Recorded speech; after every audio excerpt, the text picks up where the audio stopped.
Blog Talk Radio. Here we go with the main event of the evening. Ladies and gentlemen in attendance, boxing fans joining us around the world. It's time for the bout you've all been waiting for. Finally, it is showtime. Here, man, we dedicate our lives to this sport. We do thousands of sit-ups in camp. We run hundreds of miles, for the ones that take it serious. And we just dedicate ourselves fully to our craft, man. We watch tape. We have attitude. We moving, and we go into that fight just to land on the line.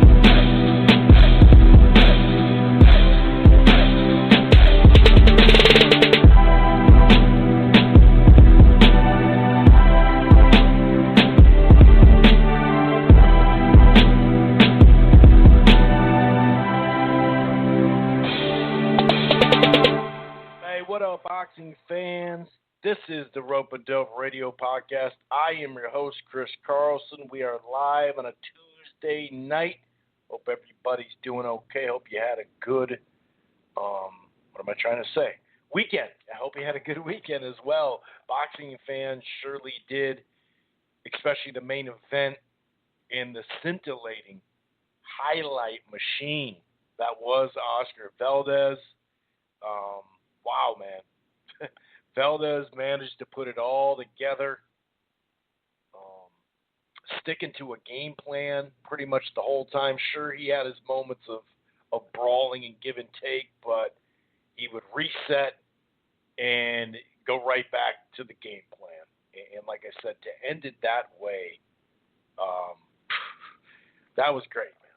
That was great. I got to give it to him. I will fully admit that I was a skeptic of Oscar Valdez staying on game plan for that long during a fight. I knew he could do it. We've seen it plenty of times, but have we seen it for the majority of the fight to do what's best for him rather than just brawling? And he did it and then some. And like I said, I'm not trying to say he got on his 10 speed, and switched it to a light gear and we're just running away. That's not what I'm saying. This dude was on game plan, man. I got to give him a lot of credit for it. Big win by Oscar Valdez. We'll also talk about the return of Adrian Broner. Otto Wallin looked really good. Easter Jr. tuned up. Gabriel Flores actually looked pretty good as well, I thought. So we'll start with recap. We also have Boxing Scenes, one of Boxing Scene lead writers, if I could talk, it would help. One of their lead writers, Jake Donovan, will be coming on here shortly. He's a guy that is just quality, quality work, Jake Donovan, no doubt about it. In the media world now, we got a lot of over-the-top biasness. We got a lot of sponsorship. We got a lot of one-sided stuff. And that is not Jake Donovan. That's why I love having him on the show. Because instead of telling you how many times, like telling you over and over that he calls it down the middle, he does just that. So he'll be joining us here very shortly in a handful of minutes. Actually, I'm going to message him right now to make sure he knows that we are on live and whatnot. So, yeah, definitely going to start in the ring, this weekend. Not a whole lot of things to get too excited about. Of course, Canelo Alvarez, returns. I'm not trying to, rip that by any stretch of the imagination. But, Yildirim shouldn't do much. You know what I mean? You'd assume anyway. I guess, you never know. But, and also Andre Durrell tunes up. He's been out since 2019. So, against Davis, there is some prospect stuff as well. Martinez in Arroyo should be fun while it lasts. Jesus Ramos, Vito Melanecki, Parker returns against Junior Fay? Junior Fay, I think it is. So he'll be there'll be something on this weekend to watch, no doubt about it. But it's not like there's a bunch of good fights on. I mean, let's be honest about it. But it's nice that Canelo is doing this as far as coming back. It's crazy. It feels like he just fought, and obviously, what was it, December 19th, was it? 12th, 19th? I think it was 19th. It seems like just yesterday. It's funny because when I think of that date, we had gotten a bunch of snow early in the year, kind of randomly in Minnesota in October, literally. And then it kind of just shut off for a long time until Christmas.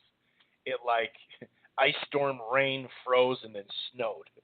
But I remember either the week of or the week after, listening to some interview or a podcast talking about Canelo, yada, yada, yada, but going for a walk, and there's no snow on the ground. It's like, 48, 50 degrees, something like that. It just makes me think like, wow, he did just fight. So, I mean, it'd be one thing if we didn't know his next opponent or his plan this year, and he's just like, hey, I'm going to go fight this dude. Yeah, then we'd be like, what the hell, dude? Who cares? Drop the belt. I could care less. But this one's a little bit different. You know what I mean? So I definitely give him credit for staying busy and then, getting a fight. It'll be a quick turnaround, too, in May against Billy Joe Saunders. So we'll talk a little bit about it. We'll talk a little bit about the weekend, but not much. We will follow up a little bit on what Bob Arum has been saying lately about a variety of things. Teofimo, obviously, he had some things to say about this situation coming up with the purse bid, which is not surprising. In fact, the last two shows, I think I've highlighted that, or at least last show. It'll be interesting. I think, it's Thursday, right? Because they were thinking Tuesday, Wednesday. Now it looks like it's officially scheduled, that purse bid for Teofimo Lopez and George Kambosos. Bob's like, all right, man, this is cool, but, it's going to bite you in the ass, basically. He went Malcolm on him, talking about the roosters roosting and stuff. So we'll talk about that. Povetkin in white 2 is not off. It just got pushed back. We'll kind of clear that up a little bit. We'll also clear up, Bob's been talking about now, what do you know, Pacquiao Crawford again, or Pacquiao Porter, and a guy like Glazier, good old Ricky, and Steve Kim were pretty misleading, can't believe it, or just straight up lying, however you want to look at it, about Porter and this quote-unquote offer. Funny because they got cleared up by someone pretty legit, and it just goes to show, the behind-the-scenes stuff and how much you can mislead someone. But that's kind of in the boxing Twitter fight news segment as well. Just to kind of clear up the Porter. There's this rumor going around that Porter turned down a $2 million offer. Glazier and Steve Kim came out and made sure to cheerlead on that, but we did get some clarification. And I really didn't think it needed much clarification because this stuff came out of his mouth. Pause. You know what I mean? So Porter, I'm speaking of. We know about the $1 million because that came out of Bob Arum's mouth. And he was saying, this is what I'll give you, take it or leave it. Now he's up for some form of negotiation. We'll talk a little bit about that. Like I said, we won't spend too much time, going over that fact. But anyway, we'll get into recap in just a moment. And like I said, Jake Donovan should be swinging by here in just a short little bit. But if this is your first time listening to the Rope-A-Dope Radio podcast, welcome. It streams live right here on blogtalkradio.com/Rope-A-Dope Radio. It streams live at archives. It's boxing heavy, but we do talk football and basketball throughout the year on a different show, of course. But, you don't have to go to Blog Talk and Rope-A-Dope and download the show directly there or listen to it in the browser if you don't want. You can find this platform on Apple Podcast, iHeartRadio, Player FM, TuneIn, Spreaker, Stitcher, almost across the board. We're also part of the Grueling Truth Sports Podcast Network, which can be found almost everywhere. While you're at it, why don't you head on over to thegruelingtruth.com. It's boxing, football, basketball, baseball, everything in between. And one more thing. If you're thinking about cutting the cord or you cut it and you're not quite happy, I got something for you. It's called AT&T TV Now. It's live streaming cable. You can sign up for a 7-day free trial. There's no annual contracts. Of course, the plans start as low as $55 a month. You can stream it anywhere. They have the cloud DVR. Just for signing up right now, you get a free week, 7 days, free trial of HBO Max. If you sign up for the Max package, that'll already include HBO Max plus a free month of Showtime, which is normally $11. Boxing fans out there for Showtime on this platform. AT&T TV Now, like I said, live streaming cable. Okay, so obviously we'll start, in the ring talking a variety of stuff, but you got to start with Oscar Valdez and Miguel Berchelt. There were a couple of rounds in there that you could give to Berchelt, I think. I don't think it was a whitewash, especially like mid-round 6 and 7, maybe round 3 or something like that.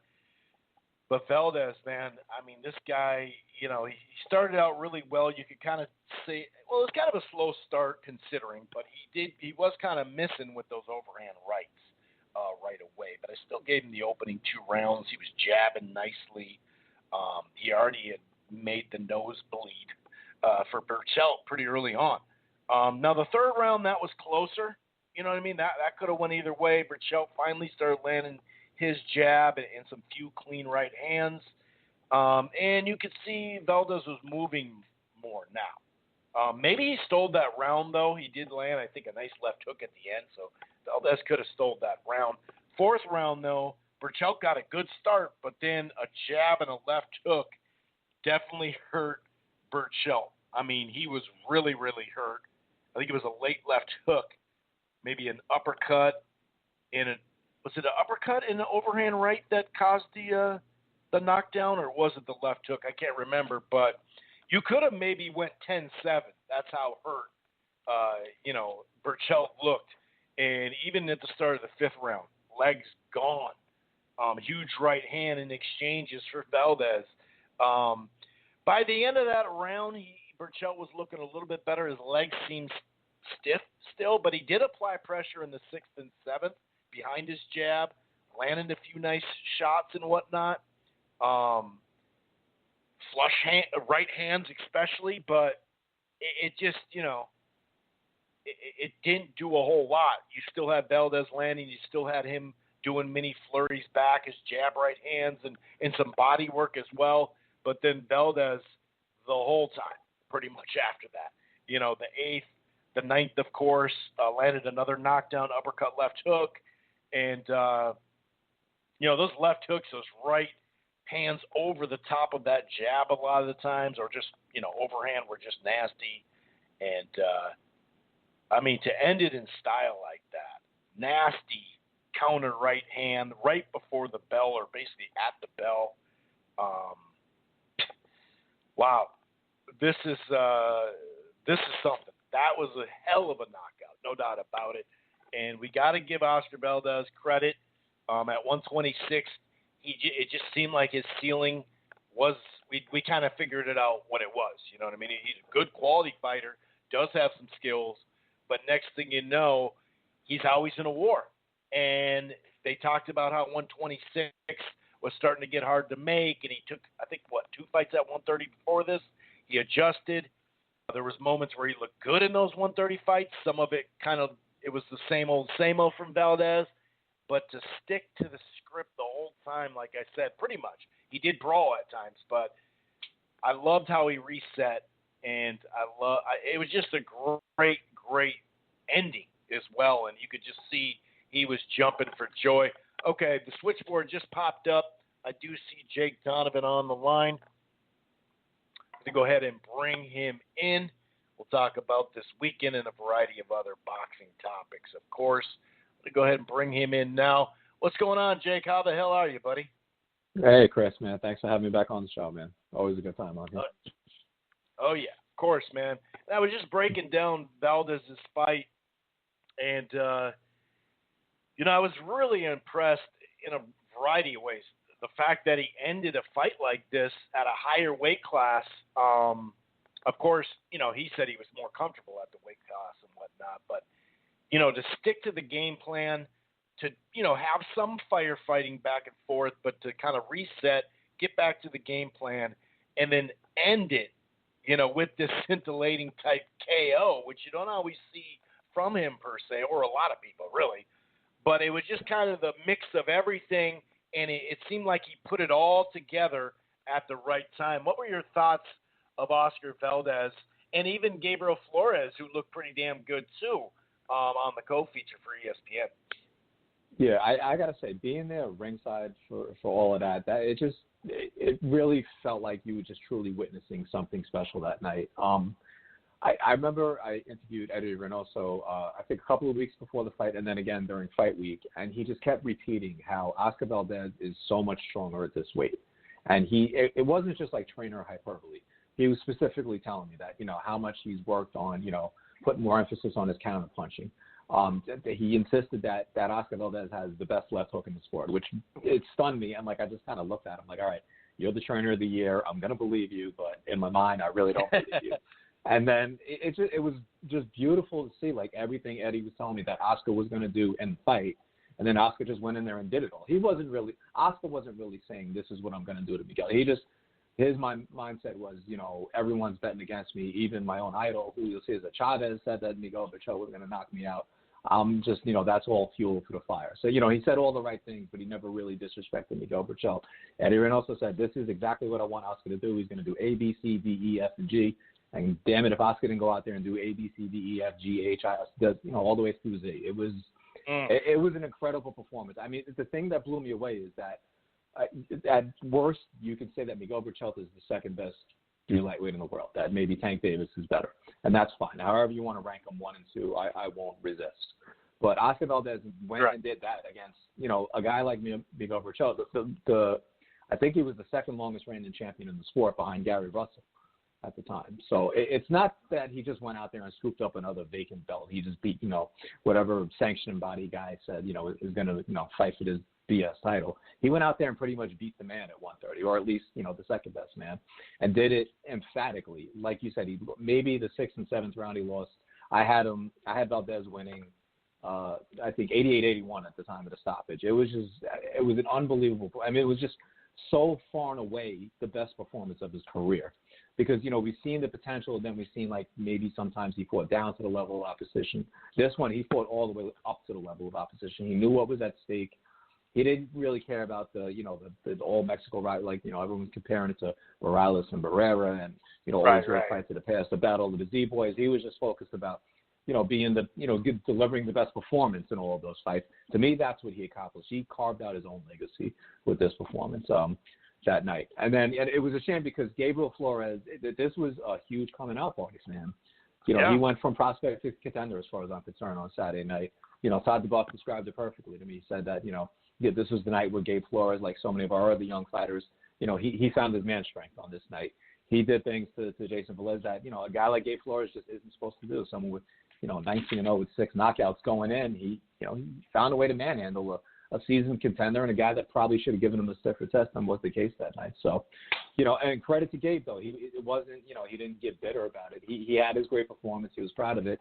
And then he was right in the arena cheering along Oscar Valdez, him, Xander Zayas, all the guys from Teofimo Lopez, even, all those guys from the undercard. I think Shakur Stevenson was even cheering on Valdez as well. He had a lot of support that night. And Gabe, he was just blown away by what he saw Oscar Valdez. There was a great moment after the fight where Valdez was being interviewed by Bernardo Osuna, and Gabe was, behind him. And Oscar's talking about, Shakur's calling me out, and then he turns around. He's like, don't you dare call me out, Gabe. Gabe's like, bro, all I want is a picture with you. All I want is a picture. So it was, it was just great to see, everyone was just in awe of what Oscar Valdez was able to do that night. And for me, it was an honor to be in the bubble that night, just to witness it. So I can't say enough good things about how great Oscar Valdez looked. This is a long time coming for him. Definitely a long time coming. We knew he had skills. We've seen him even in that Mariaga fight. There was moments where he boxed well. The guy goes to the body. He has fundamentals. His defense isn't the best, but he just always seems to fall into out of strategy, out of game plan. Of course, maybe that was the game plan going in prior to Eddie or whatever. But, like you said, he put it all together, and what a great night to do it. And I didn't even think about that, Flores Jr. It's true, man. I mean, he did have a damn good – that's the best I've seen him. And then he got it is what it is. That's life in the co-feature. And not to interrupt you, but to me, Gabe Flores, like for what we witnessed that night, it was almost like a torment, like what Juan Manuel Marquez was able to do an hour before we witnessed possibly, one of the greatest fights of all time with Diego Corrales and Jose Luis Castillo. We forgot that, Juan Manuel Marquez looked so great on the undercard on that night. And to me, that's kind of like what Gabe, a very torment version of that. But, that's what Gabe Flores was able to accomplish on Saturday night. But make no mistake, he graduated from prospect. He's not a prospect anymore. He wants to fight for a world title in 2021, and this was a hell of an audition that he had. It really was, both of them. This is a great night for Top Rank, and obviously Oscar Valdez is fully Top Rank, where Bert Schelt, we know, was more on a fight-by-fight or whatever you want to call it. Speaking of Oscar Valdez, what do you think is next for him? I'd assume they're not going to go right to Stevenson because Stevenson is in line, and they could make it a unification potentially. I'm not trying to down Herring and Frampton. Whoever wins that fight, we do have a little news on that as well that we'll talk about. But, and we just assume that would happen or whatever. But you think they're going to get Oscar Valdez just a quality, first defense and then look maybe later in the year, maybe on that Heisman night in December to look to make that kind of matchup? What are your thoughts here? That's a very good question. And what's really hurting Shakur is that, I love Jamel to death. I'm like that. I'm probably closer to him than a writer honestly should be to any fighter. But that fight with Carl Frampton really should have happened last year. And the WBO, they've allowed it to extend. And it's kind of hurting Shakur because, like you said, he was in the bubble on Saturday night for really no other purpose than to scout that main event. He wanted to fight the winner, whether it was Berchelt or Valdez. The moment Valdez won, he admired his performance. His literal words to me that it was a masterclass performance. I want my next fight to be against Oscar Valdez. Oscar Valdez played the game. He said, "I heard you call me out. Let's go. Let's do it." I'd love to say that yes, it'll be next. I do know that Shakur is supposed to fight in May. I don't know if Oscar Valdez is going to be ready to fight in May, but and certainly in a fight like that. So I'm not very optimistic that we see those two fight next. But where Shakur kind of left the door open was that he's like, I'm fighting in May. If it's not Valdez, then my next fight has to be against him. I get the sense that he wants to fight Oscar Valdez more so than not even the winner of Herring-Frampton, but that he's anticipating that whoever wins that fight is going to vacate the title. And he doesn't want to win a second straight vacant title. He wants to beat a reigning champion. So that's why he wants to fight Oscar Valdez. Now, if Jamel Herring beats Carl Frampton and stays at 130, they get along. I don't get the sense he really wants to fight Jamel because, they have trained together. But, he'll go the business route and fight him if he has to. But the sense is that Jamel will probably vacate, move up to 135. If Carl Frampton wins, maybe he has that one final fight against Shakur. I kind of get the sense he's pretty much at the end of his career. I'm not saying he's shot, but I believe that, win or lose, I don't think he's going to fight very much longer. So either way, Shakur kind of looks at the WBO as another vacant title that he honestly doesn't want to win that way. So I hope that he and James Prince and Josh Dubin, that they push Bob Arum and Todd DeBuck to really make this fight with Oscar Valdez. So obviously it's going to be up to Oscar. I saw him. I hope it was trolling. Top Rank said, who do you want to see next? And for some reason, Oscar Valdez decided to respond to it. What do you think about Bandito Vargas? I'm like, I don't think anything about Bandito Vargas. He had his day, but that is definitely not a fight I want to see. I think Vargas is fighting at 135. I don't want to see what, the present-day version of him looks like at 130. So, granted, maybe after Saturday night, Valdez does deserve that, that kind of soft voluntary defense. But again, to speak to our point, he fights up to the level of the opposition. So maybe he's going to be better off fighting someone like Shakur, where at least, he can at least gives himself the chance to rise to the occasion, and not worth another fight like Jason Sanchez or even Jason Velez, where it just kind of goes through emotions and then figures out a way to win in the end. We don't need to see that, especially off a performance like this. So, like I said, from a fan's perspective, we definitely want to see him fight Shakur. I'm just not sure I'm that optimistic that we're going to see it next, especially in May when Shakur would like to get back in the ring. Yeah, it really doesn't make sense for May at all, like you said, and then Shakur's not going to want to wait either, and nor should he. Fought in December. He'd want to fight in May by that time. And I'm just hoping that, they can get it together, hopefully by the end of the year, maybe in that November, December slot, that they're good at college football and that Heisman stuff. And the Heisman, knock on wood, should be in the normal time slot this year as well to give that a nice boost. I know they're talking about pay-per-view, but we'll see. Bob, I had a laugh when Bob said that's going to fill up, whatever, I don't know, Legion Stadium or whatever, and going to be a blockbuster pay-per-view. It's a really, really good main event, ESPN main event. I woid tend to think that, like, if Teofimo gets his wish and he somehow gets to the winner of Jose Ramirez and Josh Taylor, I'd have to imagine that would be like a fight they would want to put on, after the Heisman, if that's not a pay-per-view fight, which I hope it's not, because I don't think it should be. So, yeah, we'll say, like I said, I think, it's if we get a fight like, Teofimo versus the winner of, Ramirez Taylor, and then we get, Shakur Stevenson, Oscar Valdez, and, all those fights in November and December, that's a pretty good look to the end of the year for ESPN. Boy, I would say, and that would have them closing monstrous like they did this last year that you and I documented the last couple of months.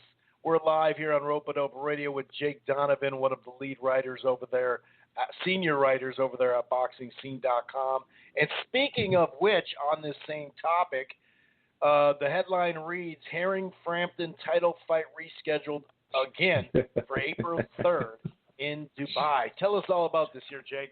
Oh, man. Like I said, as much as I love Jamel and even Carl Frampton, I'm almost getting tired of writing this fight is taking place on this date. This is at least my fifth story, and none of it has ever been a matter of me getting the date wrong. It's just the date keeps getting pushed back.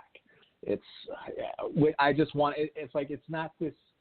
This isn't Fury Wilder 1, Fury Wilder 2, or even 3. This is a good 130-pound fight that just needs to happen already. So the latest is that it seems like both guys. So Frampton is managed by MTK, Jamel is advised by MTK, and their promotional side of the company has taken control of the fight, from my understanding. That I'm not sure of Frank Warren's involvement, but it's not going to be anything like it was going to be if they fought this weekend, which is, I was really looking forward to that fight this weekend.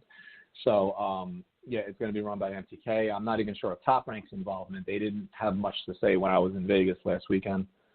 So, but, if they can both make more money out of it by going to Dubai, then fantastic. So, I've said so much about this fight already. I don't know what else we can say except just get the damn ringer ready. Just stay safe, stay away from people, Right. Or when you have to, then just go to your room and then get on that plane, go to Dubai, stay in your hotel room until, do your press conference from the hotel room. Wear goggles.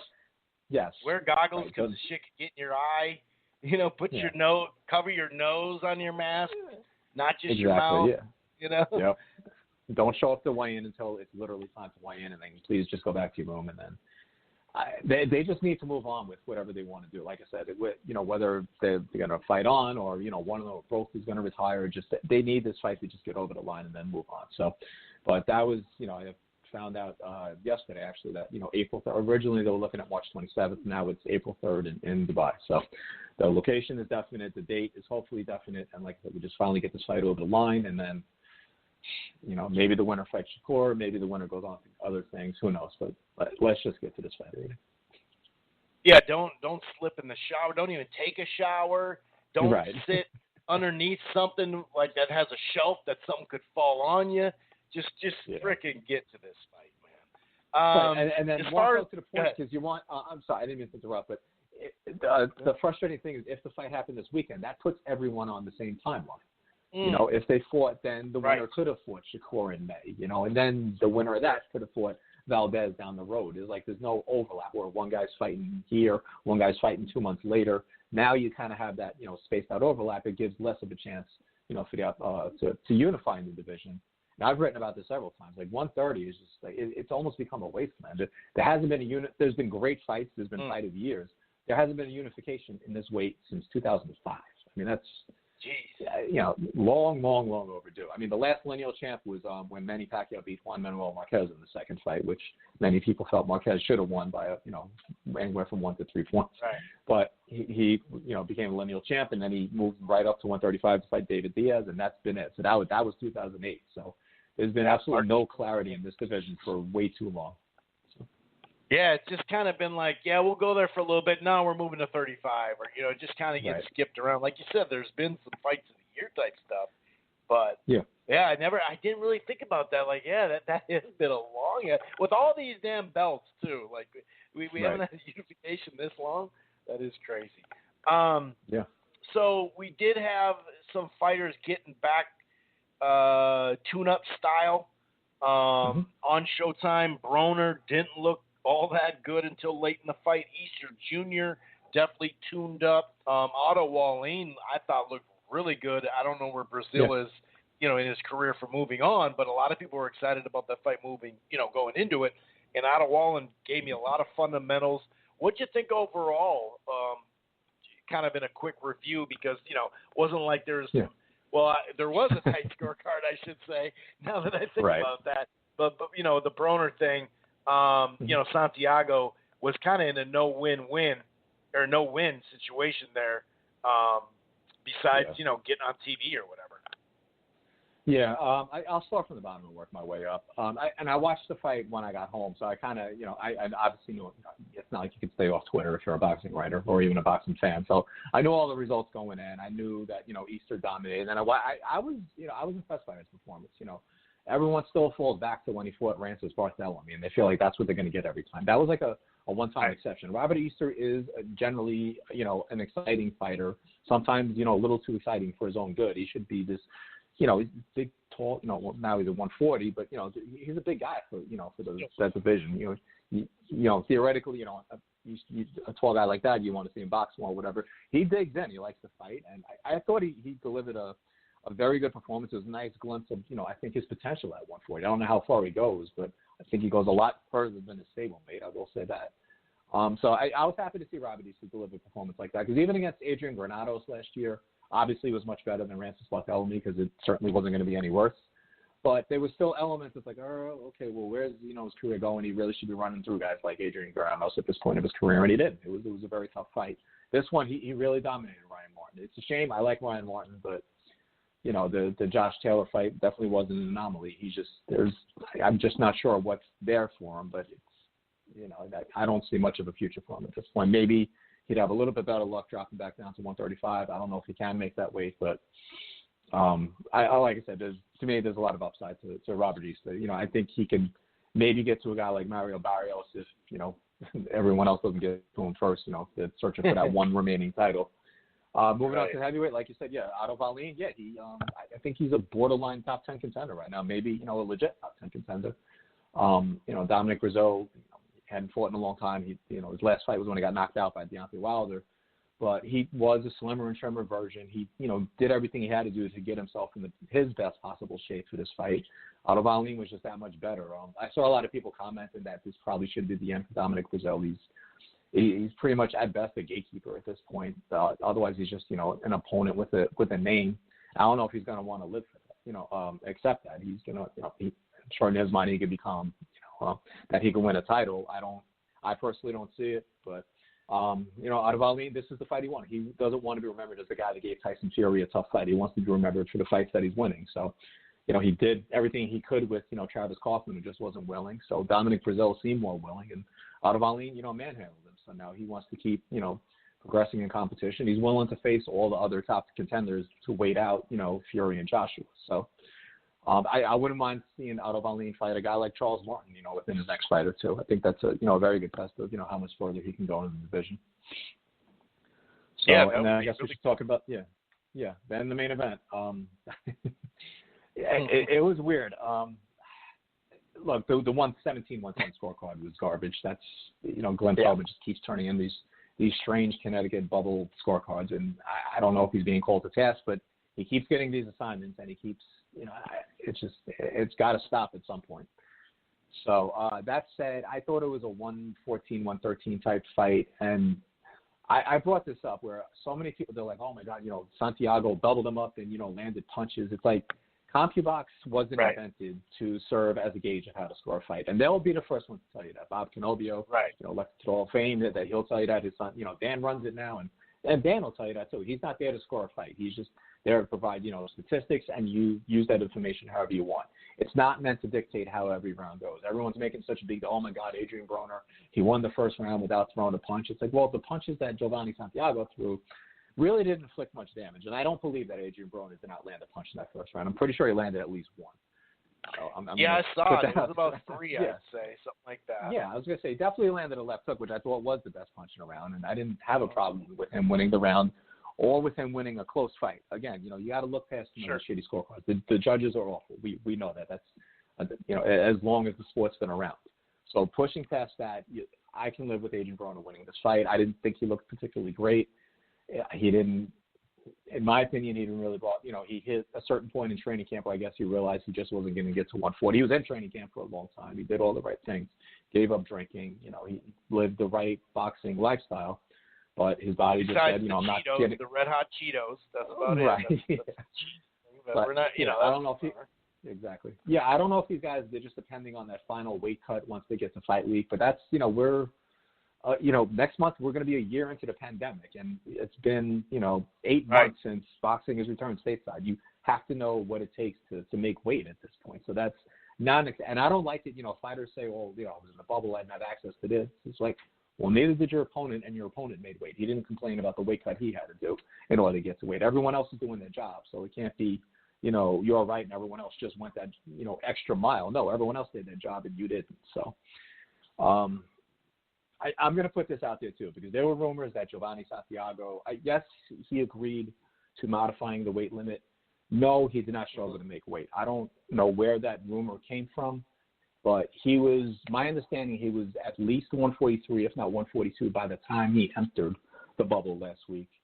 And then when they told him you had the option to fight at 147, he didn't bother with a weight cut. He was eating 3 meals a day.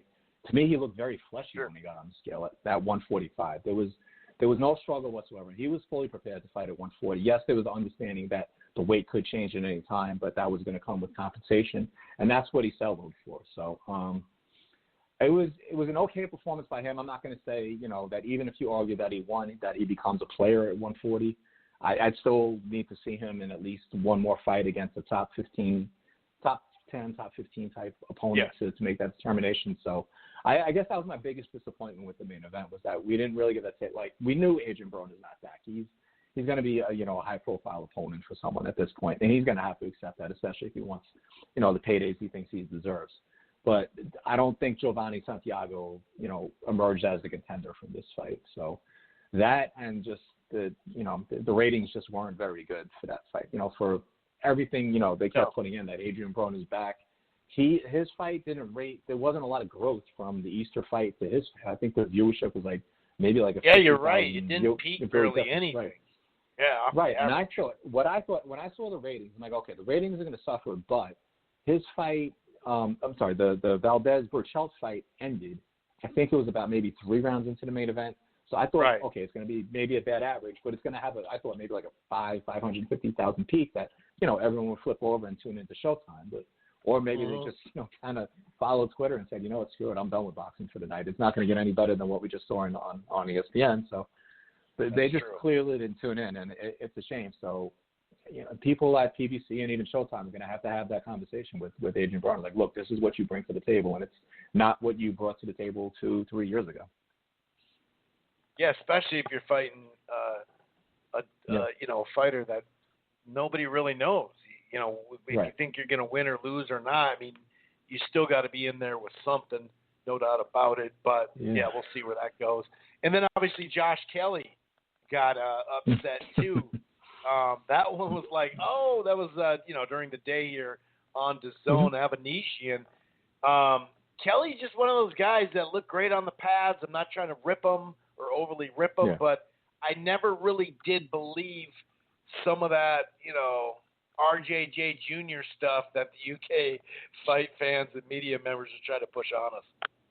Yeah, there's a lot of people in the UK who were just so big on him. That Adam O'Brien once, I think, posed the question of, whether or not this is the right that Josh Kelly should have taken this fight at this point of his career. And, I said, he probably never should have taken it, but I'm glad he did because, we finally saw his ceiling. We probably saw it with Ray Robinson, but Ray Robinson is extremely tough to look good against. I mean, he made so many people look bad. So I kind of gave him a pass, less so the matchmakers who decided that it was a good time for Josh Kelly to fight Ray Robinson.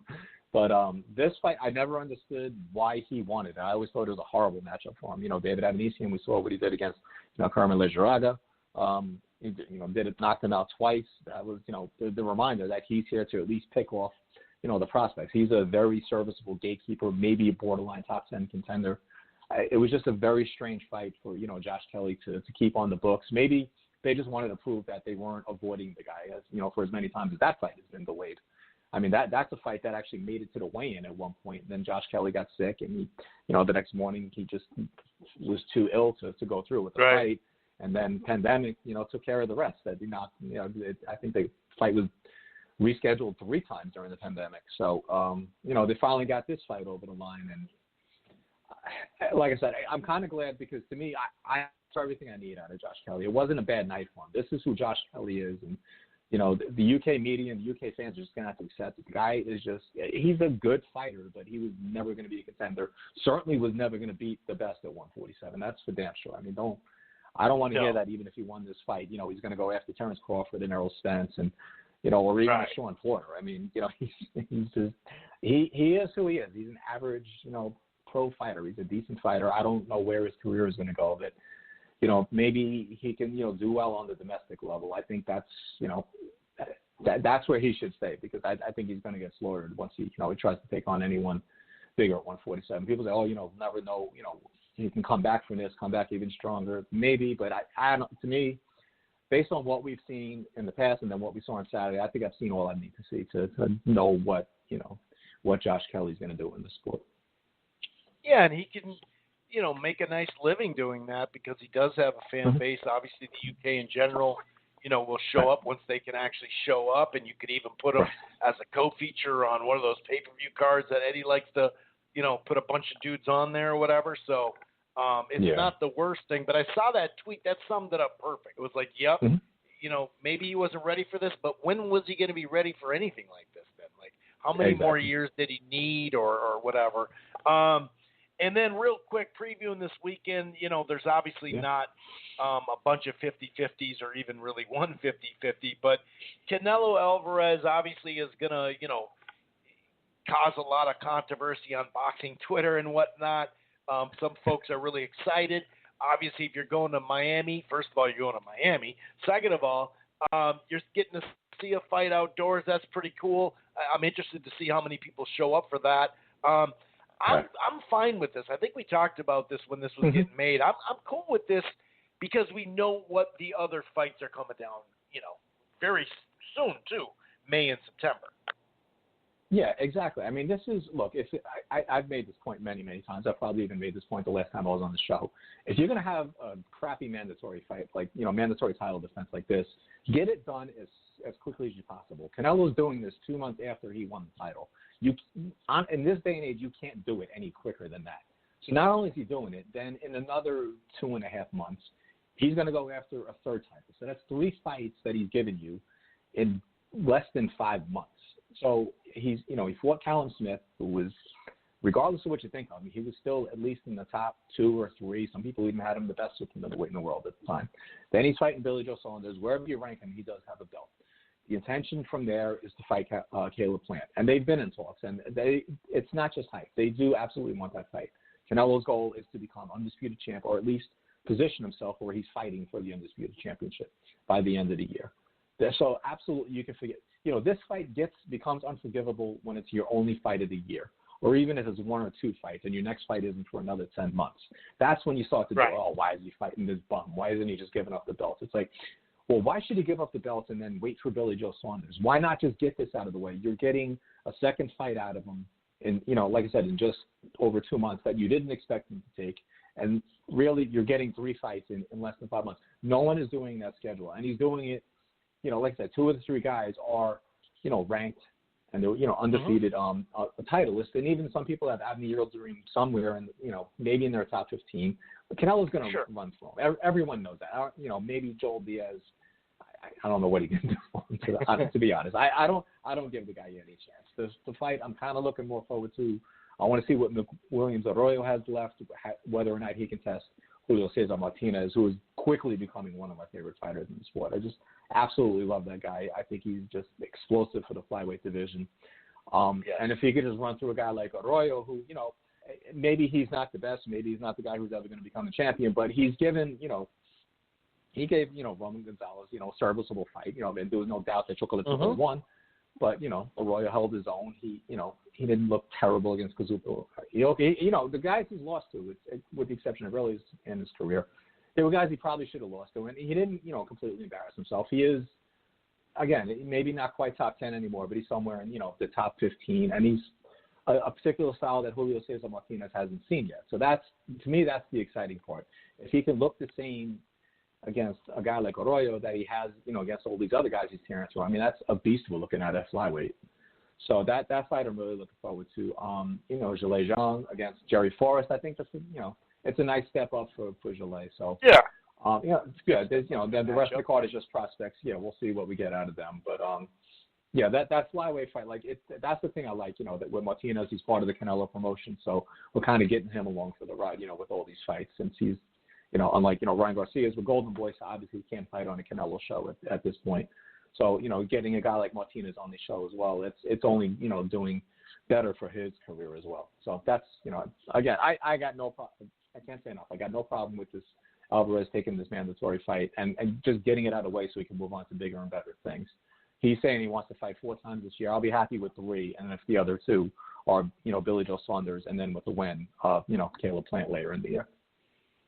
Yeah, I think it's like what we ask folks to do, fighters to do, and then when they do it, you got some stuff to say. It's just like, and then people keep trying to figure out why is Yildirim, why this, why.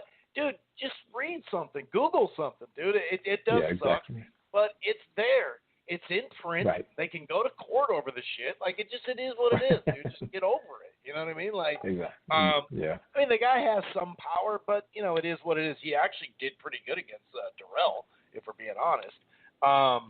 And some people thought that's where it all spawns from. Some people thought he did actually was winning, and the scorecards are, screwy. That actually was here at the Armory in Minneapolis, which I hope later in the summer we can get back going here.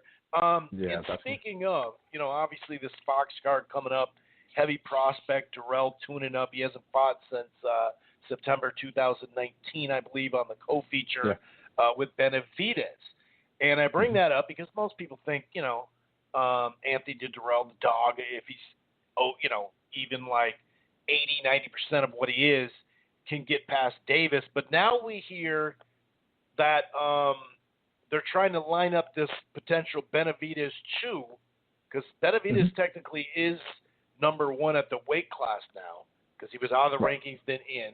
So we got to remember that at WBC, and this is a title eliminator. So are they trying to just set up the next Mando? Is that what's going on? And then, a year from now, 9 months from now, maybe he'll get called after this year. Then maybe if Canelo were to keep that belt, because he's franchised anyway, but if he keeps the belt live, then the mandatory could be active. Is that just kind of trying to put Benavidez, because he screwed up for the second time now, just to kind of put him in range at least of Canelo? Yeah, I would definitely say so. And not even just Canelo. I mean, I'm going to say it. We went through this last time when my Caleb for your Caleb. I mean, the winner of Canelo and Caleb Plant. Right. So, and if Caleb beats Canelo, then PBC has a monster star in their hands that they can bring to David Benavidez. So, to me, when Canelo first became a free agent, the most attractive option PBC had was, yes, get him in a fight with Caleb Plant. If Canelo gets past Caleb Plant, and he's willing to fight another Mexican, especially on a Mexican holiday, he fights David Benavidez either on Cinco de Mayo or on Mexican Independence Day. So that could very much well be in the works for 2022 if Canelo runs the table at 168. So again, with understanding the sanction bodies, look, I don't think a fight between Anthony Durrell and Kyron Davis should be an eliminator, but at least it's a semifinal eliminator. I don't think a fight between David Benavidez and Ronald Ellis should be an eliminator. It's a semifinal eliminator. I got no problem with that little 4-man set. I wish it was for, at least 2 better contenders out of the 4, if not 3. Benavidez does deserve to be in there. But it's a 4-man tournament. It stays out of the way of, it's not going to block these unification fights from happening. So that's very important to understand. These guys are willing to, take these fights. Durrell fighting Davis this weekend, Benavidez fighting Ronald Ellis next month, and I'll be there for that one. They fight later this year because, let's face it, these guys are not going to fight 3 times a year. I don't see it. I don't think, PBC is going to get Benavidez 2 more dates this year. So maybe they fight in September or whenever, October. So that's their 2021. That leaves Canelo with a clear path to try to fully unify the division. And that, again, if he beats Yo Dream this weekend, he moves on to Billy Joe Saunders. I believe he beats Billy Joe Saunders. Billy Joe Saunders, at his best, probably could make Canelo look really, really bad and upset. I'm not going to completely dismiss it, but I believe Canelo would find a way to prevail. That leads to Caleb Plant on, hopefully on Mexican Independence Day. The winner of that then gets the winner of this little 4-man set, which will probably be Benavidez. I have no reason to believe that Durrell would beat him in a rematch. I'm not even 100% sure he wins this weekend. So I think about it. Then you have a new and improved Benavidez, who's kind of redeemed himself, and now he's back in a position to regain his title for a 3rd time that he never actually lost in the ring against the winner of Canelo and Caleb Plant, who's now the undisputed super middleweight champ. Canelo's already this monster superstar. That's only going to make his legacy grow. If Caleb Plant wins it, he goes from, an attractive, Fox fighter to boxing's next superstar. That makes Plant Benavidez even bigger than in the past 2 years where we've actually wanted the damn fight. So, again, you don't have to like the path that's leading to it. I don't mind. I'm fine with, where all this is going, especially if it leads to an undisputed champion. That's the important part. That's a great point because it's off and to the side in the corner. You can go over there if you want. You don't have to, though. You know what I mean? You don't have to go over there if you don't want. And hopefully, and this will kind of lead us into our next subject right in this PBC Fox stuff. Hopefully that fight, the rematch, would be on Fox to try to amp up that if, in fact, the Plant stuff does move over to Fox. Who knows? I guess we have to keep that open where he may want it on the zone. You never know. Maybe that's where more money is. I don't know. But so there was some rumors floating around there on this PBC on Fox Sports deal. Some of them were started from the Rick Glazer, saying this is their contract year, which obviously is not correct if we go off of the contract. So he kind of made it like, this is a contract year, but we all know in sports a contract year is your last year on paper. It's not, they're done or whatever. And that kind of little birdies were chirping and a variety of other stuff happened. And we've talked about this too, how what's up with Fox? Is it the coronavirus package going on right now still? When are they going to amp it up? There's no FS1 card, so that fuels the debate or whatever. What have you heard? And maybe we get multiple FS1 cards in the spring and summer behind baseball games. Maybe that's their thought process. Or is there, any kind of truth to this little lingering fire that has some smoke to it, I guess? I don't even know where to go with this Fox. I'm going to say this with Fox. I mean, obviously everyone knows the piece that Michael Woods wrote. So it's not my job to shit on another writer. I'm not going to do that. I actually exactly. Like I don't expect you to. I can't say I really agree with him with what he wrote. I will say this. If the rumor turns out to be true, then he is an effing genius. I mean, he'll have had the story of the year. You got to. This guy had the scoop that no one else saw coming. But to your point, their contract year is actually with Showtime. This is the last year of the Showtime deal, to my understanding anyway. I'm pretty sure it was 3 years with Showtime and 4 years with Fox, and both deals were signed at relatively the same time. So I remember the Showtime deal was renewed right around the time when Sean Porter fought Danny Garcia, which was September 2018. So that kind of puts Fox, Showtime and BBC at least through the summer and then into September, where they're going to have to really think about how to go about the future. I hope they do stay together and that we get, much better fights. Showtime has been fighting for a lot better fights, especially since the pandemic.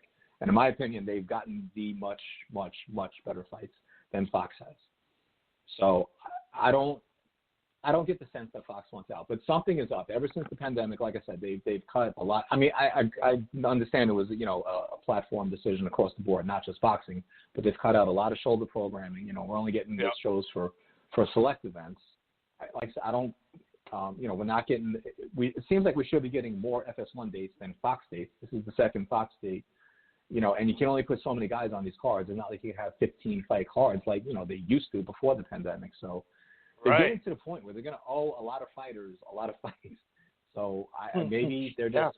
I don't know how many checks they can keep writing to keep these guys happy. Maybe some guys aren't, are just fine with it and they just trust Al Haymon. But on the Fox side, we definitely have to see better because again, like I said, while I don't mind this 4-man tournament that the PBC and WBC has with the super middleweight, this is the third crappy main event that we're getting on Fox Prime in the past 4 months.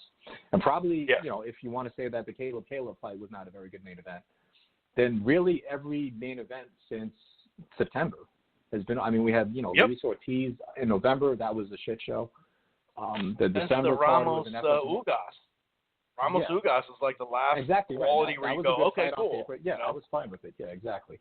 So they had that nice little when they came back in August. They had Jamal James and in the main event. And you can argue that most of those fights probably should have been on FS1, but you understand the situation. And okay, those are okay main events, but it's like it hasn't gotten any better. You thought, okay, this is an introduction and it's got to get better. It's like it peaked at Ugas and Ramos. It's like that's not the way it should be. Caleb Plant had the best rating. I like that. We saw that Caleb can draw eyeballs. To Fox because a lot of guys' their ratings have gone way. We saw it with Adrian Broner. A lot of guys' ratings have gone way down since the pandemic. Yeah. Caleb is still holding his own. So and Fox is really high on him. But other than that, though, they're just not giving us anything. This weekend is a good FS1 show. And you're right. That's a good way to put it. Anthony Durrell was when he fought Abney Yildirim I think it was for the vacant title at the time. That was an FS1 main event. That was a month after Caleb Plant won his title on FS1. So it's look, I love Jesus Ramos, Vito Monecki. I'm very big on them. I think they're great prospects. But this is a decent FS1 card. This is a horrible Fox show. Or prelim. Yeah, right. Keith Heidick will be covering the Canelo card, so I'm going to do my due diligence and be responsible and cover this card, like a professional. But as a fan, we're not getting much from Fox, and we don't see what we're getting in the future. We don't even know what's coming up in March. It's like they're going month by month at this point. They used to have these big rollouts and saying here's your first quarter schedule. Like we don't even if March is next week, we don't know what the hell is going on in March. Showtime, really, honestly, they haven't even officially announced the March 13th show. We know it's going to be Benavidez and Ronald Ellis. We pretty much have the triple header figured out, but PBC is just not announcing these events until like a week or two before the fight. It's just I don't think it's a network thing. It's just something going on with PBC that they're just not giving us we don't even know the short-term plan at this point. Never mind the long-term plan. So Fox they're in such a position where they can really grow the sport, and they're not. They're just throwing. To me, this weekend is almost like Canelo's fighting. We give up. Here's what we're going to give you. So if you don't want to watch Canelo, come on over and just watch this. Yeah, that's a good way to put it. It just seems like a budget thing, and it does fuel rumors, fires, because you go, well, shit, there hasn't been an FS1 even announced. What's next month? Well, they'll probably announce it on Saturday, and it'll probably be, more than likely Ruiz is what I'm assuming. But where's the FS1? And there are times where a couple of months will go by where Al will just ziplock everything, and not like it's coming out of his mouth anyway, but you know what I mean, where there will be some and then all of a sudden they'll say, yeah, we actually plan on doing this. But it just seems like, and I like the multiple FS1 cards in the spring and summer, really. I do like that, especially after soccer or after baseball or whatever. I think that would be dope. And I like how college basketball is going to be on almost up into the lead-in, but on all afternoon, and I think that helps. But, yeah, it is a head-scratcher, and we're just going to have to take, play it by ear. But as far as the Showtime thing, we did hear Espinosa saying that at some point, I think he said this late last fall, at some point they do want to do more of an announcement on that. We talked minorly about that. Right. What have you heard on that? So this year, I mean, the two shows we've gotten so far were supposed to be part of, my understanding anyway, the intention was to announce the whole first half schedule. And it seems like, they know when the dates, obviously Showtime knows the dates. I'm pretty sure they know all of the A-sides for the main event all the way through June.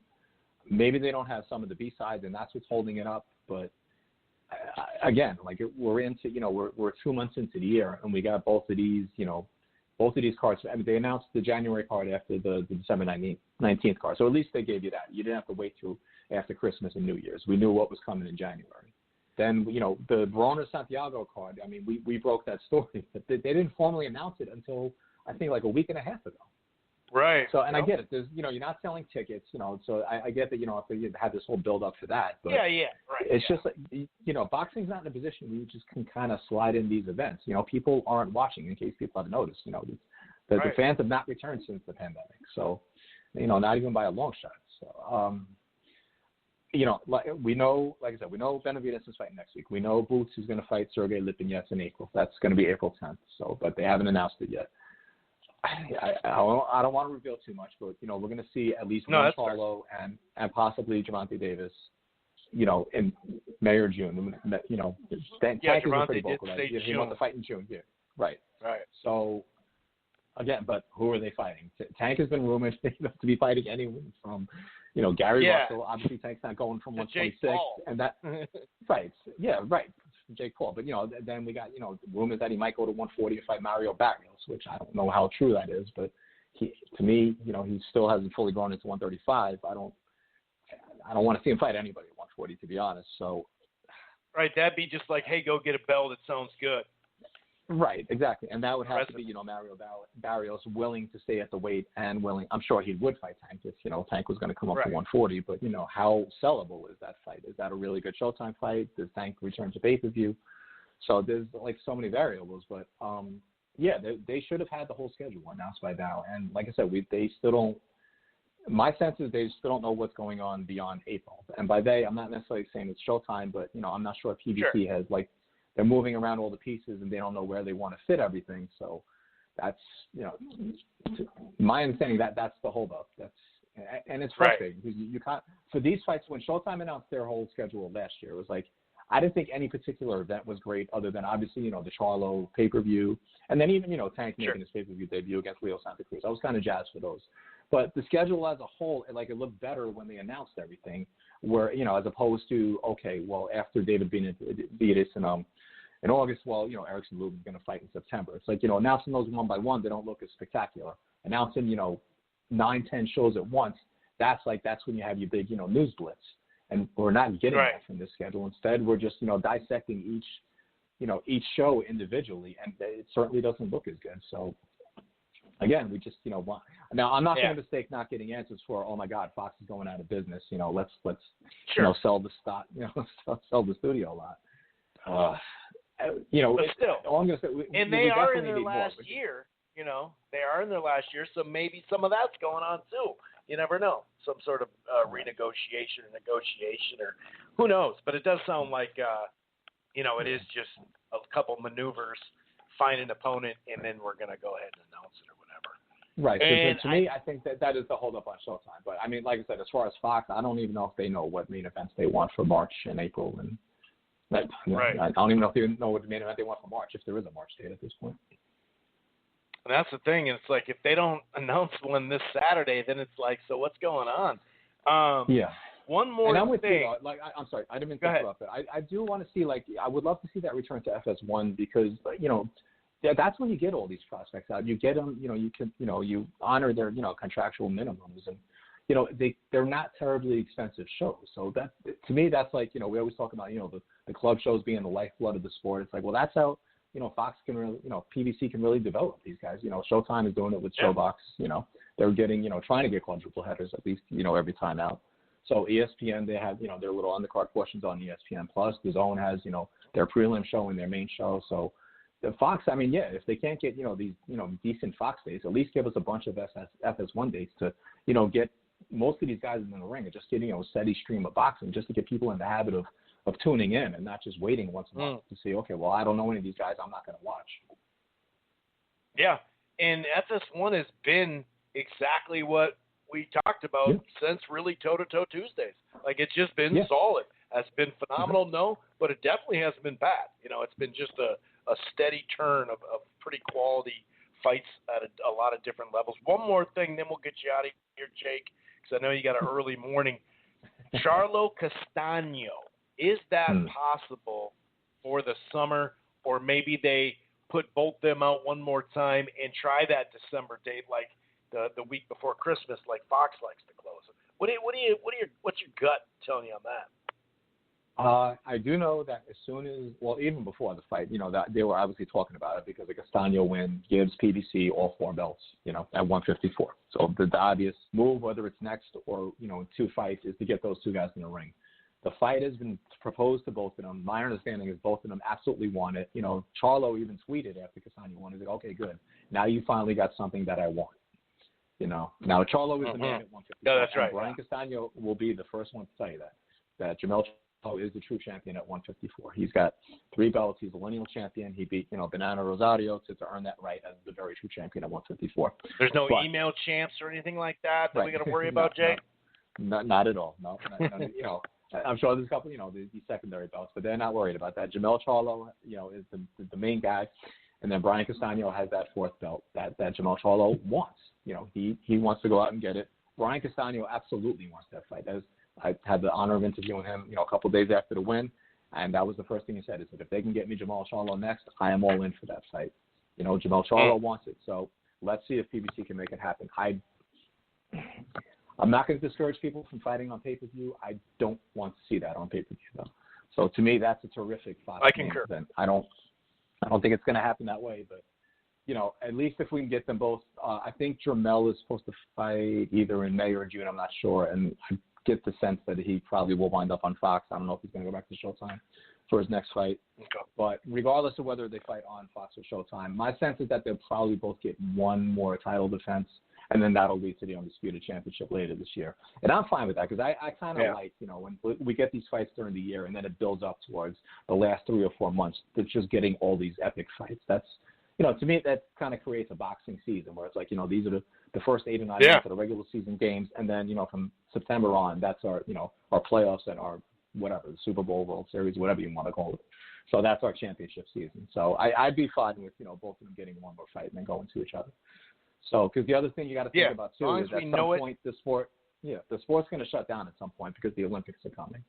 So, and boxing very rarely goes against the Olympics. I think PBC had one ESPN show during the 2016 Olympics, but and then obviously they had Errol Spence fighting in between. Yeah, they went behind it. Right, the NBA championship and the closing ceremony. But other than that, and HBO had the one card I think at the very start of the Olympics. But boxing almost never goes head to head with the Olympics, and I can't imagine they're going to do it this year. So especially, with the ratings already being down with not a lot of competition. So that's, at least a 3-week, if not 1-month window that, the sport is, going to be without, major boxing shows unless the zone decides just to stream a bunch of stuff during that time. But as far as PBC goes, that's, you really got to start thinking about who you want to get in the ring before the middle of July, and then, who you're going to be able to bring back, mid-August through the rest of the year. So that's, again, we need to start seeing a lot of these guys in the ring at some point. So that's something to think about with Jamel and Castaño, that, if they are going to fight next, maybe you hold it until after the Olympics. Otherwise, you get them their voluntary fights before the before the Olympics. That's right, so the other risk you run into too with Jamel, though, is that he does have the IBF is always good. They're going to do it their mandatories at some point. That's a good point. And I think, of his belts, that's going to be the one that's due. So, and it's not exactly a fight where you just, kind of get it out of the way. It's a pretty decent challenge. Jamel, should prevail. Like I said, he is the best at 154. And Jamel at his best beats anyone, probably at 154. Castaño, I think,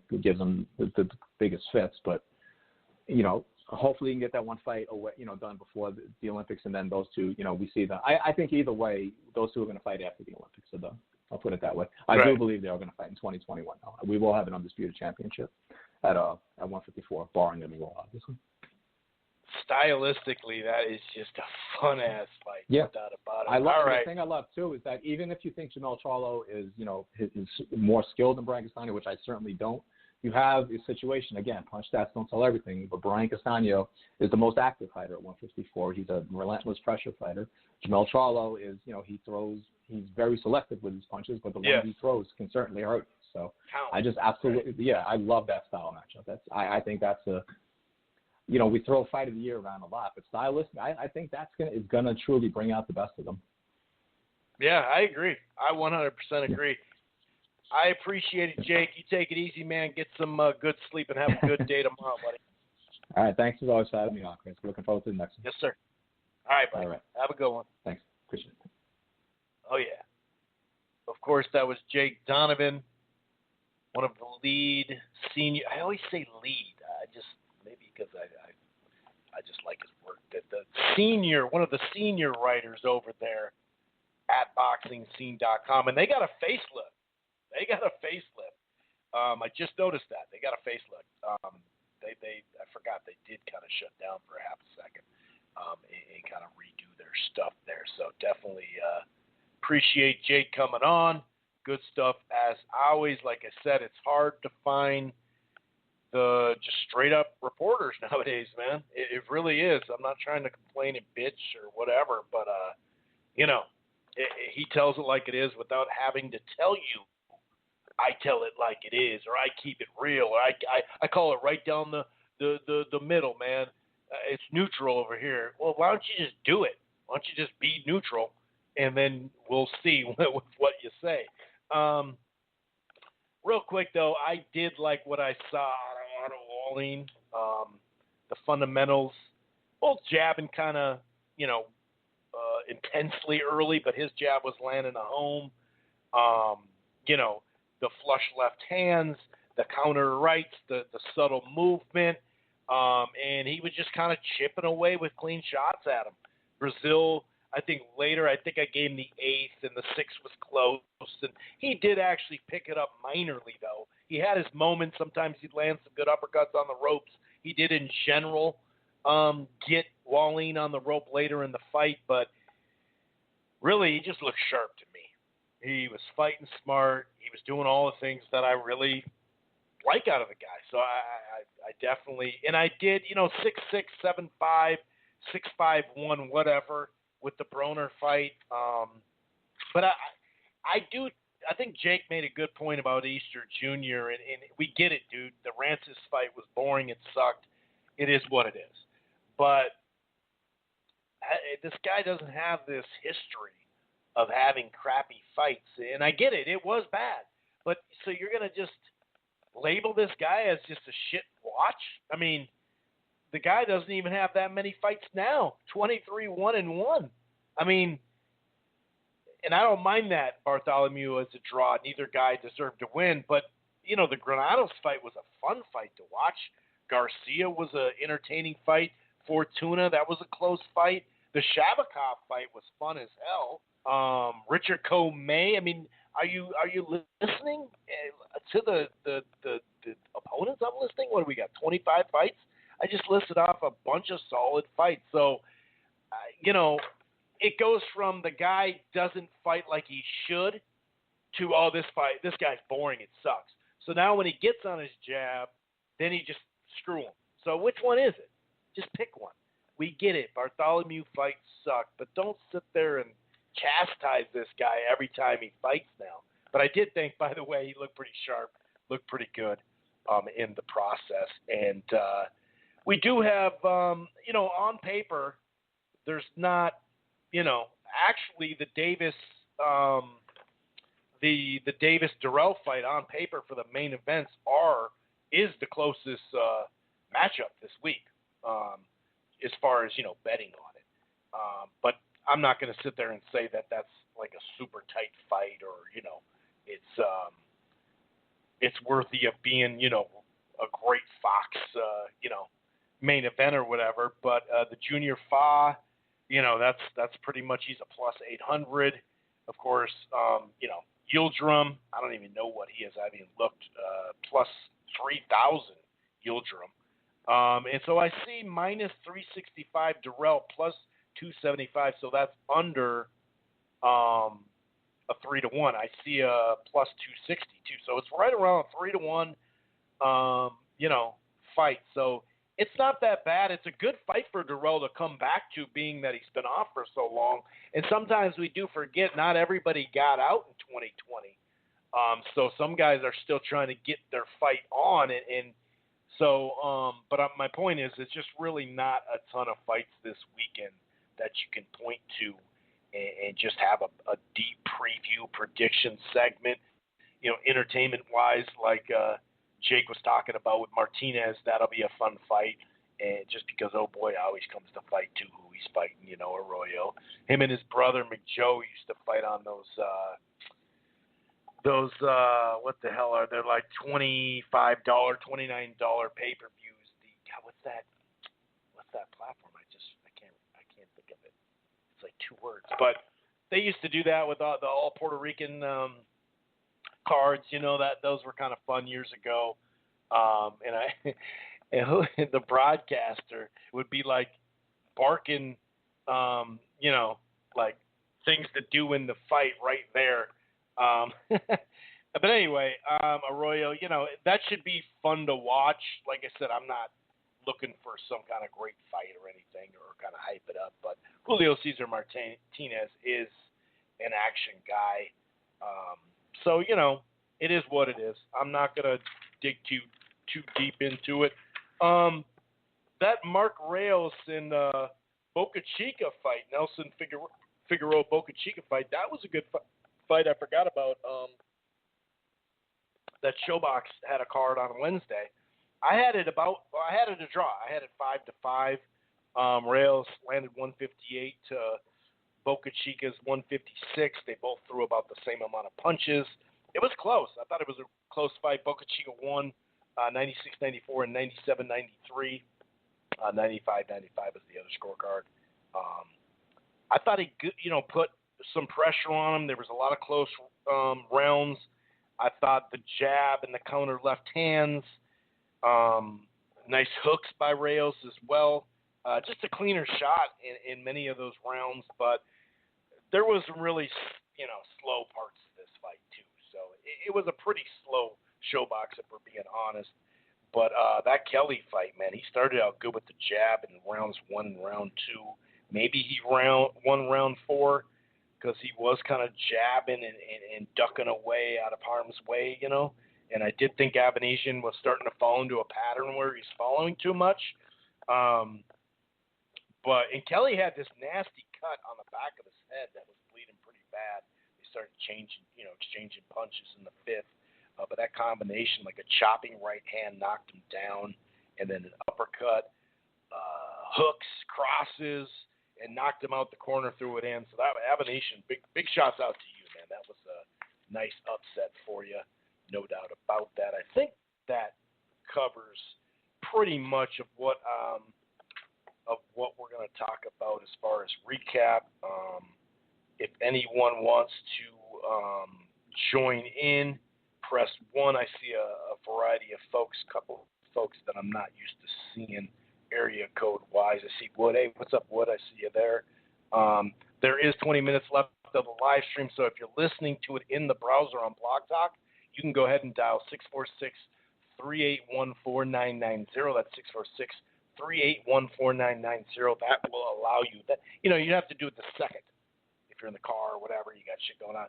20 minutes you got, so you don't have to use it. So we'll talk, some updates out there, some follow-ups with the Sean Porter $2 million turn down for the Crawford fight, which is it's just funny because it came out of Porter's mouth, so it's pretty easy to see that he said, hey, you can make an argument about if $2 million would be enough. I think that's what Kell Brook got at least. You could make that argument if you're Glazier or Steve Kim and say, hey, but to say he turned it down, that's where it gets a little funky. So we'll talk a little bit about that. Bob Arum talking about, a couple of different fights out there, Teofimo situation and whatnot as well. And actually, who we were just talking about it with Jake Donovan there at Boxing Scene. This comes from the Boxing Scene staff. Just a little bit ago, they put out an article talking about the Pacquiao-Crawford stuff, and, basically Aaron plans to explore Pacquiao or Porter for Crawford's next fight, and we'll just go with the Pacquiao thing for a second first. He's been quoted, I think it was on Barbershop, but maybe a couple other items too. He mentioned that him and Kenny Porter, the father and, shot caller kind of, for, of course, his son, Sean Porter. He said he came to our offices 2 weeks ago and talked about the Crawford-Porter fight. And then out of nowhere, the idea of a tremendous site fee and a possibility of Pacquiao-Crawford came up. Obviously, it's more money for Terrence. Terrence would prefer the Pacquiao fight. That's what he said on Barbershop Conversations. Yeah, we're going to see what happens. We'll know this week. Oh, wow, this week. Wow, he would know this week? That'd be crazy.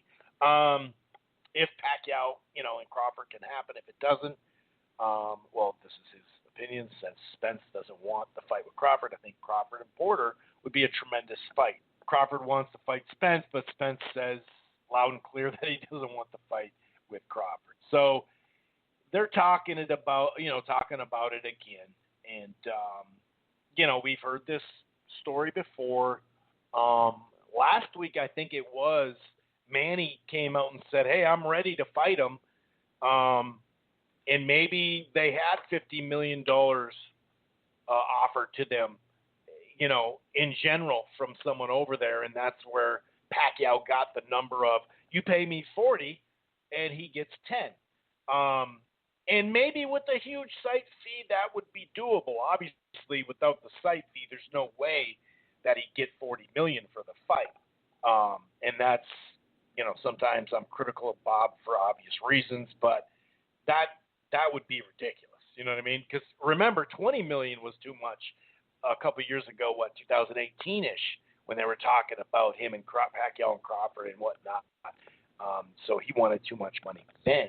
40 would be crazy. But, like I said, if someone's willing to put up some money already, that helps a lot because, the gate would be pretty big. I think it'd be at least a $10 million gate, or at least I should say 8 to 10 million because he does 6 for anyone. So, with ESPN behind it, I don't know, maybe 8 or 10 is a little too much right now. I don't know, somewhere in there. I think him and Thurman did 6, so let's say 6 to 8 then. So I think it would be clearly it'd be a big fight and be a great opportunity for Crawford. I always wanted Crawford to get this fight a couple of years ago when they were with Top Rank. Not to say that I don't want it now because that'd be great. Right now I want Spence or him to get it now. And so one of them can lift their name even further, and that helps put that fight together maybe at the end of the year. I don't know. I'm assuming a fight like that would need a crowd just for that gate. But and also if you flash back 2018, 2017, Pacquiao offered to go to 140 and meet Loma there when Loma was at 135. So I was back then saying, hey, either Loma or Crawford, I want those two because, they were with Top Rank to get that fight because, it is time to move on to the next generation. No ripping Pacquiao. He can fight whoever he wants. But, it is time to move on. It is time to move that way. So I do want, selfishly, I want Crawford or Spence to get that, that torch passing. Of course, it's not Oscar De La Hoya like Floyd and Manny got, but it's still pretty damn good. It's still pretty damn good in the name recognition, whether people rent the pay-per-view or not. It's still like, oh, yeah, he just fought Pacquiao. There is something that will help regardless. So if it happens, sign me up.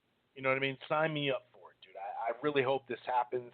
I know that, we know now because it was pretty much said, by multiple people now. I think even Bob said, in the contract that Crawford said, they worked out something where he gets an extra $1 million if he doesn't fight Spence. Now, some people take that the wrong way and say, oh, look, you don't want to fight Spence. Look, he's taking extra money to not fight Spence. No, that's like applying pressure to get me a quality fight is the way I look at that, and I think that's how you should look at it. It's not that Crawford's ducking it. It just he's applying pressure. All right, dude, you say you got this Pacquiao fight for me, but do you? You say you could do the Spence fight, but can you? And of course, he has something to do with the Spence because of the cut of it. You know, if he agreed to 60, who knows? Maybe Bob wouldn't do it for 60-40. But either way, I would like it to happen. That would be dope. That would be phenomenal. But you know, I'm a skeptic, and especially when this shit just comes out of nowhere, and then all of a sudden, oh, by this week we'll know. It's just kind of like, really? So this week you'll just know? Like, it just seems like, wouldn't you have just contacted the people you were talking to this fall and winter for it, and just say, hey, are you guys ready for it now or not? Because we know Saudi Arabia closed up shop for a little bit, but they still have sporting events that are going to be there.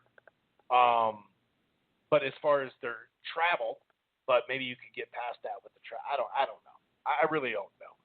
But if it can't be made, which I'm assuming it won't, I could be wrong, though. I could be wrong. And also, the Pacquiao Garcia had an investor that fell out. That's a pretty strong, pretty much a fact, because I actually think that Ryan Garcia kind of, you know, went that way too. He kind of said, well, we thought we had it. So, and that happens a lot in the Middle East. We've only seen one big fight there. Otherwise, for years, you know, it's been like that. We've always heard, oh, Dubai's going to do this, oh, this, that, and then it falls through, you know. So maybe, I don't know, maybe ESPN, you know, the branding of that, they're like, hey, wait, so you guys will pump up this fight? I don't know if that helps them, though, you know. So I'm just confused a little bit, and it kind of seems like a press run, but I hope I'm wrong. Let's put it that way. I hope I am wrong, because that would be dope, dude. That would be dope. Now, here's Bruce Trampler from Top Rank. I'm just going to – this goes to do with the Porter stuff, okay? Now, Sean Porter, I think it was on Barbershop, actually, not Sean Porter, but Bob Arum said, hey, it's a take it or leave it. I'll pay you $1 million for the fight. That's it. I think he said that about Thurman, too. And $1 million for the fight is like, well, dude, you just paid Kell Brook $2 million with no gate. So why would you pay him way like half less? And then it just doesn't seem like you're being serious about it, because you're openly. He always talks about, well, if the when it suits them, just like all promoters, when it's, you know, when you're really doing some negotiation, you don't do it in front of the media and all that. Well, that's exactly what he did. You know, he came out before it's even been offered. It still hasn't been offered, and that's what I'm going to go into in just a second. But he came out and said, oh, $1 million, take it or leave it. Okay, well, that's kind of weak, but whatever. And, you know, so Sean said in response, like, dude, don't even bring me that offer. Like, that's, you know, and he also was talking about $2 million. Well, you know, it has to, can't even be probably $2 million, because you just gave Kell Brook that. And right now, commodity-wise, I'm a bigger deal than Kell Brook here. Now, he's not a star, but he's definitely better right now than that. But to say the $1 million, that was ridiculous. But here, they flipped it on Sean Porter, and I say they, Steve Kim and Rick Glazer. Rick Glazer says, being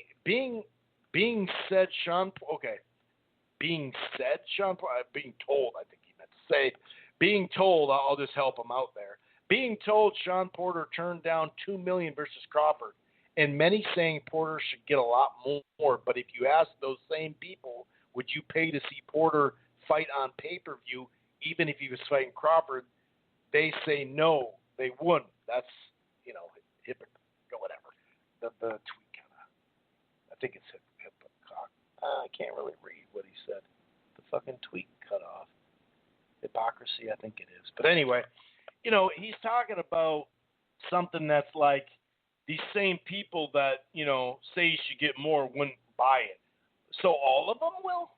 So all of them will say that? I don't know, man. I mean, if you're a boxing fan and you're complaining about Crawford and Porter on pay-per-view, and you paid for all these other garbage pay-per-views in the last 10 years, that's on you. I know they'd be out there. I know it'd be out there. But I'm sure with the cross-promotion or the fact that there'd be a PBC fighter going to ESPN, I think that would maybe have people feel better about it, and maybe some of those same people would all of a sudden say, no, this is a worthy fight. I don't know, but here's Bruce Trampler, who, like I said, is literally with Top Rank. He said, Rick, Crawford and Sean is a solid fight, but nobody has offered anything to either guy.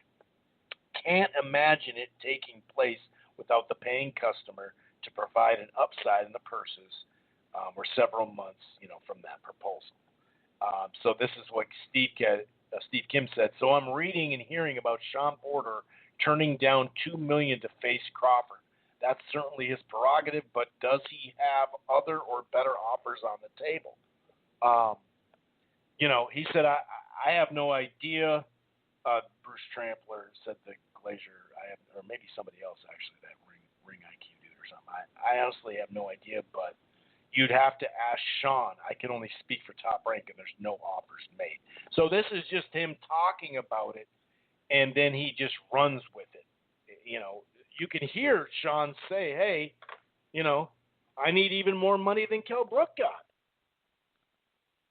But at least that amount, I'm not saying that's what he said, but you can hear him saying, he didn't say he turned it down. They didn't say they offered it, but the only offer we heard was from Bob Arum, and he said, I would offer it, but they never actually did, and Bruce Trampler, with Top Rank, kind of backed that up, or not backed it up, completely said it. So just to clear up some of that, I don't love talking money all the time or anything like that when it comes to this, but, we'll see. We'll see what his next fight is. I hope it's Pacquiao, but if it's not Pacquiao, you should try to make the Crawford fight, dude, or the Crawford Porter. I mean, I think that's just a great fight, and if Crawford thinks he can beat Spence cleanly, then he should be able to, beat Porter cleanly enough. And, that would be saying something. That would be sending a message. And Porter was a B-side in a quality pay-per-view with Spence. I mean, it did pretty good numbers. The gate did good. So this is a good B-side for you, whether it's on normal ESPN or pay-per-view, whatever. But if you can find a way to make this fight sometime in the summer or something, I think it'd be great, because Thurman, Garcia, Spence, all these guys have fought him. And for you to be able to make that, in Kell Brook in his prime, for you to go out there and just 9-3 him or something, or 10-2, or, hit him with some of these flush, clean counters that you do, honestly, that would mean a lot for Crawford, and it would just add to his resume at 147, and I just think it really helps, dude. And then it's like, hey, dude, I did it better than you. Now, it just continues to get closer and closer. But if this doesn't happen, then we know that both sides are just on their game plan. The only difference is one of them told you their game plan, and that's Spence. He told him right to Crawford in Bob's face. You could say he's chicken shit, you can call him a pussy, but at least he was honest about what he was going to do. I'm going to clear these guys out, then I'll fight you. If you want to make the fight before that, it can't be 50-50. He said that numerous times. Whereas Crawford, on that side, I think he wants all the fights, but I'm not doubting that. But Bob has kind of made it clear that he wants to fight Spence or Pacquiao, of course. Now he wants to fight Pacquiao, not that there's potentially money and there's some pressure from the Crawford team and the fans. Before, he was dogging. I mean, he was saying, I don't want anybody to fight. I care about him. I stopped this fight from happening and all that shit, but I won't go too deep into that. But to me, it seems like you want to beat Spence, get the popularity, and then one by one, Porter, Thurman, Danny Garcia, then do what Spence is doing. And I understand why you want to do that. But, if these fights don't get made next, Porter or Pacquiao, then we know it's just the same old, and that both these guys have a plan, and they're sticking to it. It's just, the plan on Spence's side is just a better resume building plan because he's on that side. Couple other items, then we'll get off this topic. Bob Arum, a little follow-up on the Teofimo stuff that's set for Thursday. I did get some messages about that, saying that, Eddie Hearn's going to pay. They're going off that video where he said $10 million. He's going to get $10 million from DAZN to fight this guy. That was for Haney. But even he didn't say, okay, dude, let's sign the contract or something like that. Eddie Hearn, he actually said, well, it won't be $10 million. Nobody's getting that right now, basically. And DAZN's cut back on their shit to an extent anyway. Maybe not the Canelo fight, but, they've cut back and they're not giving outrageous, purses as much as they were before anyway, that's for sure. But, I got some messages saying he's getting that $10 million from DAZN. And maybe they would throw 10 or 8 million at him. I don't know. But the way Eddie said, he said you're not going to get that. But he also, Bob will straighten him out. You'll see. And here we are. I'm not saying he straightened him out, but here we are. You know what I mean? And the Teofimo, I always thought, well, dude, there's no way he's going to let you, get at the winner because he says, Teofimo has been saying, I'm going to go up, to 140 for maybe for good, maybe just for a fight and then come back down. I don't know. I mean, you'd assume he'd be at 140 kind of soon, 35. But there's a couple of things. Some folks thought, thought that they, I like this idea. I don't know if it worked, but because he has so many belts, he could just keep doing the mandatory thing. But here's what Bob Arum had to say on the Athletic Box podcast on the Teofimo Lopez situation. Teofimo has 3.5 years left on his contract. So there's probably a lot of fact there because remember we heard 3, we heard 3.5, we heard 2. Now it's coming from Bob saying 3.5 years. Okay, if somebody else outbids us and gets the fight, it's a one-off. I'm not happy with the way it played out because my whole experience in boxing is the fighter deals with the promoter and the other side is the adversary. In this case, for some reason, the fighter who's promoted by us and the other fighter colluded together to see if they could get the most money. They didn't do anything illegal, but it was not a wise thing, in my opinion, looking at it the long-term picture. That's what I was trying to say last week. If anybody should be pissed, it should be us because that's not the way a fighter deals with his promoter.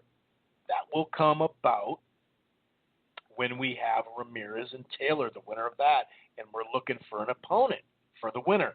That's when the chickens come home to roost. So he won Malcolm X on his ass and said, cool, man, have a little fun. We got you for 3.5 years. Are you ready to sit out that long? By the way, good luck with getting that winner if this is how you're going to do it. Because remember, he did send that message to Eddie Hearn as well, like, hey, dude, you know what I mean? So, you know what I mean? It is what it is. Actually, someone sent me this. I think this is the same thing. Oh, this is just adding the Fury Joshua. I think he said he wouldn't fight for $2 million. Yep, that's fine. But he didn't say he turned it down because he never made the offer to anyone. Can't do so until we have the fans buying tickets. Same with Fury and Joshua. Same in other sports. Well, other sports, that doesn't really make sense because you can have the season. We just did, and we're in seasons right now. But that's Bruce Trampler talking about, maybe Fury and AJ isn't happening. Okay, that's what the addition was. But here's what some folks also said, and I saw this on Twitter. I think it was Big Irv. He said, well, he could just do the Mando route. He could just do the Mando route. So he has potentially, these are potential Mandos, meaning they're probably the highest ranked at that division or whatever, or could make it work or whatever. He has Cambosos now, right? He has Devin Haney for the WBC potentially. He could fight Loma again, which I doubt he'd do. And I don't know who would Yeah, maybe someone would actually pay for that one. And then Cruz with the WBO for potential mandatories. So their point is, well, he's got 4 belts. If he just, the next couple of years, you just keep doing that and go into purse bid. But are people going to keep one off in you the whole time? So they're not able to negotiate with you. They're just able to outbid people. And it does sound like Top Rank's going to actually bid on it, which is cool. At the start, Bob was kind of making it sound like he wasn't even going to bid on it. But we'll see. I mean, is that an option? Sure. But I just don't know if you're going to do that for 2 years. And then is he going to be able to make weight for a year or two? Like another year, is he going to be able to make weight? I don't know, because the way he talks about it, that he's, I don't know. I don't know. Let's just put it that way. You know what? Someone actually just, I think UK, what's up? Someone actually sent me this tweet on Gabriel Valenzuela. He actually beat Davis Jr. He got the decision. So I didn't mention that. And there was that 96-95 point deduction. 96-95 with the point deduction and knockdown is obscene. Also, referee not deducting a point from Davis for falling behind the head, but think he got robbed. That was Ortega, but he couldn't get robbed. Yeah, I did forget to mention that. I have to admit I did forget. Speaking of the UK, someone was asking, hey, they tweeted, where are the cards for Warrington Lara? It's been almost a week and nothing. They need to be revealed. Transparency above all if boxing is to remain legit. Well, it's not legit, but this was a couple of days ago. Have they still not released that? Like, wow. I guess I didn't realize. I remember saying that 2 weeks ago, but, wow. Speaking of, here's some good news, actually. Wait. Okay, this is a follow-up. How have these not been made public? Unless you were all in favor of Warrington, they're worried about the backlash giving the shocking Barrett Martinez. Okay, so that was just a follow-up.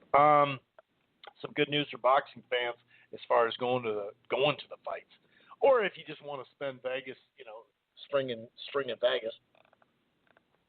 I mean, not the whole spring, because you gotta have money for that.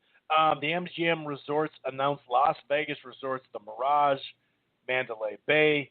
The Park MGM will resume 24/7 hotel operations March 3rd. So that's basically a week away, give or take. So that's good. There was actually some issues going on in Portugal, not like within the country, but I don't know why I said it like that. This show just changed a whole thing. But Eddie Hearn was talking about Dillian White, and they're currently trying to work around the restrictions, quarantine, and get him back from his camp in Portugal. This was a couple of days ago, UK time, March 6th, for the fight. And it could be delayed March 6th or March 27th, whatever. Now we know March 27th, Rumble on the Rock, the Gibraltar, right? Is it Gibraltar? I can't remember how you say that, but I think it's the 27th, and of course Sky Sports box office. The Rumble on the Rock. So Povetkin White 2 is on. You don't have to freak out. It's happening, and all this extra time is probably going to help. To be honest with you, there's also talk. This is for BoxingScene.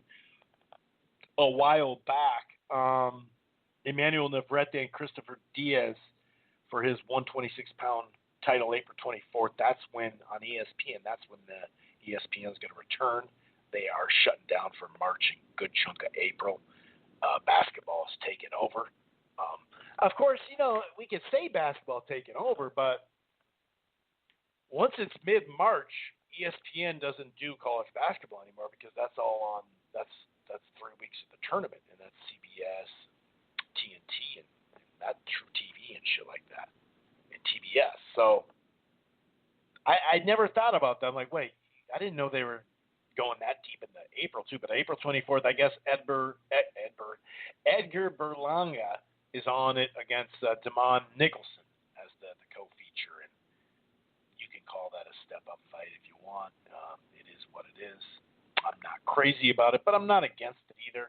I think his matchmaker saw, how many clean punches, even though it was just a round, of course. But he did get hit with some clean punches in that last fight and has in previous. There is a UFC dude, Rafael, 11 and a half pounds he missed weight by. 11 and a half, the hell? I mean, that is something. Wow. Oh, and here's some UK news for you, UK fight fans. The Prime Minister there, good old Boris, has declared that the target is for fans to once again be back allowed for live sports May 17th. Of course, there'll be, capacity limits relative to the size of the venue. However, May 17th, fight fans coming back. A couple weeks ago, actually longer than that, we opened back up all the way pretty much here locally, in Minneapolis, the Twin Cities here, St. Paul, Minneapolis up here. They had like 40 beds left, or 44 beds left or something. So we shut down for a while. Our numbers, like the rest of the nation, are dropping majorly. I think we only had like 40 or 50 people on ICU. That's too many for the families. It's easy for me to say, but that's a great number, all things considered. So they are now allowing like musical venues in other venues to start to have groups of 500, and potentially, if you got a big enough venue, 2,000 people. So they are starting to open it up a little bit. Obviously, in a couple of, I wouldn't say weeks because it's Minnesota. Because in March and April, dude, it'll be like 80, and then it'll sleet and snow like 2 days later. So, but I'm saying it's coming. So hopefully by this summer we can open that armory back up. It's a big enough place to where, by that time you should be able to even have more than 2,000. And maybe because of these venues that are popping up now across the country are going to continue. Maybe that's why they're tweaking some stuff, with the Fox card. Or the Fox cards, or even the Showtime, the announcement. It sounds like they got several fights to announce, but they're just missing 2 opponents on some of them. So we'll kind of keep an eye on that, but I'm really excited about that. There's no doubt about that. Here's a little bit of just a follow-up when we talk about the Oscar Diaz fight and all that, or Oscar Valdez, Jesus. This is more barbershop, Top Rank. The way that I conduct my business, this is what they're talking about, the possibility of Oscar Valdez and Shakur Stevenson. That's something that Jake and I talked about earlier. The way that I conduct my business is I put it up to the fighters and trainers, particularly when you know what they are doing. So when they know what they're doing? Oh, okay. So I wouldn't tell Shakur who to fight. I might make suggestions. I wouldn't tell Oscar. They will make the right decision, and when they decide they want to do the fight. And I know that at some point it will happen. Maybe the next fight, maybe down the road. We'll see. It's a great, great fight, and the public wants it. I think it's a monster fight now. I know Shakur, who I have respect for, affection for, blah, blah, blah. But, yeah, he says, and that's a big pay-per-view fight. I believe it would do tremendous gate because fans will be back, I think, in June or July time. So, that was on. I got that from Three Kings Boxing, by the way. So there is a little bit more news, and then we're going to kind of get back to it on the boxing Twitter segment, and then we're pretty much. I think we're pretty much done. Oh, you know what? Gervonta Davis, this is some TMZ Sports from probably about 4 days ago or something like that. It says boxing superstar Gervonta Davis was allegedly the driver who fled the scene of a Lamborghini hit-and-run crash back in November that caused injuries. Originally, he was not listed as that, as the driver. The crash report lists Davis as the driver, which allegedly blew through a red light and slammed into a Toyota on November 5th. This was November 6th, reportedly celebrating his birthday at a nightclub in South Baltimore before the incident. In the report, which was first obtained by the Baltimore Sun, law enforcement says Davis and another person in the Lambo jumped out of the car immediately after the crash and fled the scene on foot. Passengers in the other car, meanwhile, were hurt and needed to be taken to the hospital. In the crash report, cops say the driver of the Toyota had suspected serious injury. Davis was not named publicly when the cops began investigation of the accident, but the report officially says they were able to eventually identify Davis as the driver through witness statements and surveillance video. So that could be a major issue, obviously. Andy Ruiz, this is Boxing Scene. Training for April return. Areola is the probable opponent. Sounds like it's going to be on Fox. There is some rumors, though. This actually says it here that a Fox pay-per-view clash between Ruiz and Areola has been discussed dating back to last summer. And I never heard it as a pay-per-view. I'll just say that. I heard Ruiz and Ortiz, they were trying to set that up. That's why Ortiz was fighting on the co-feature in November.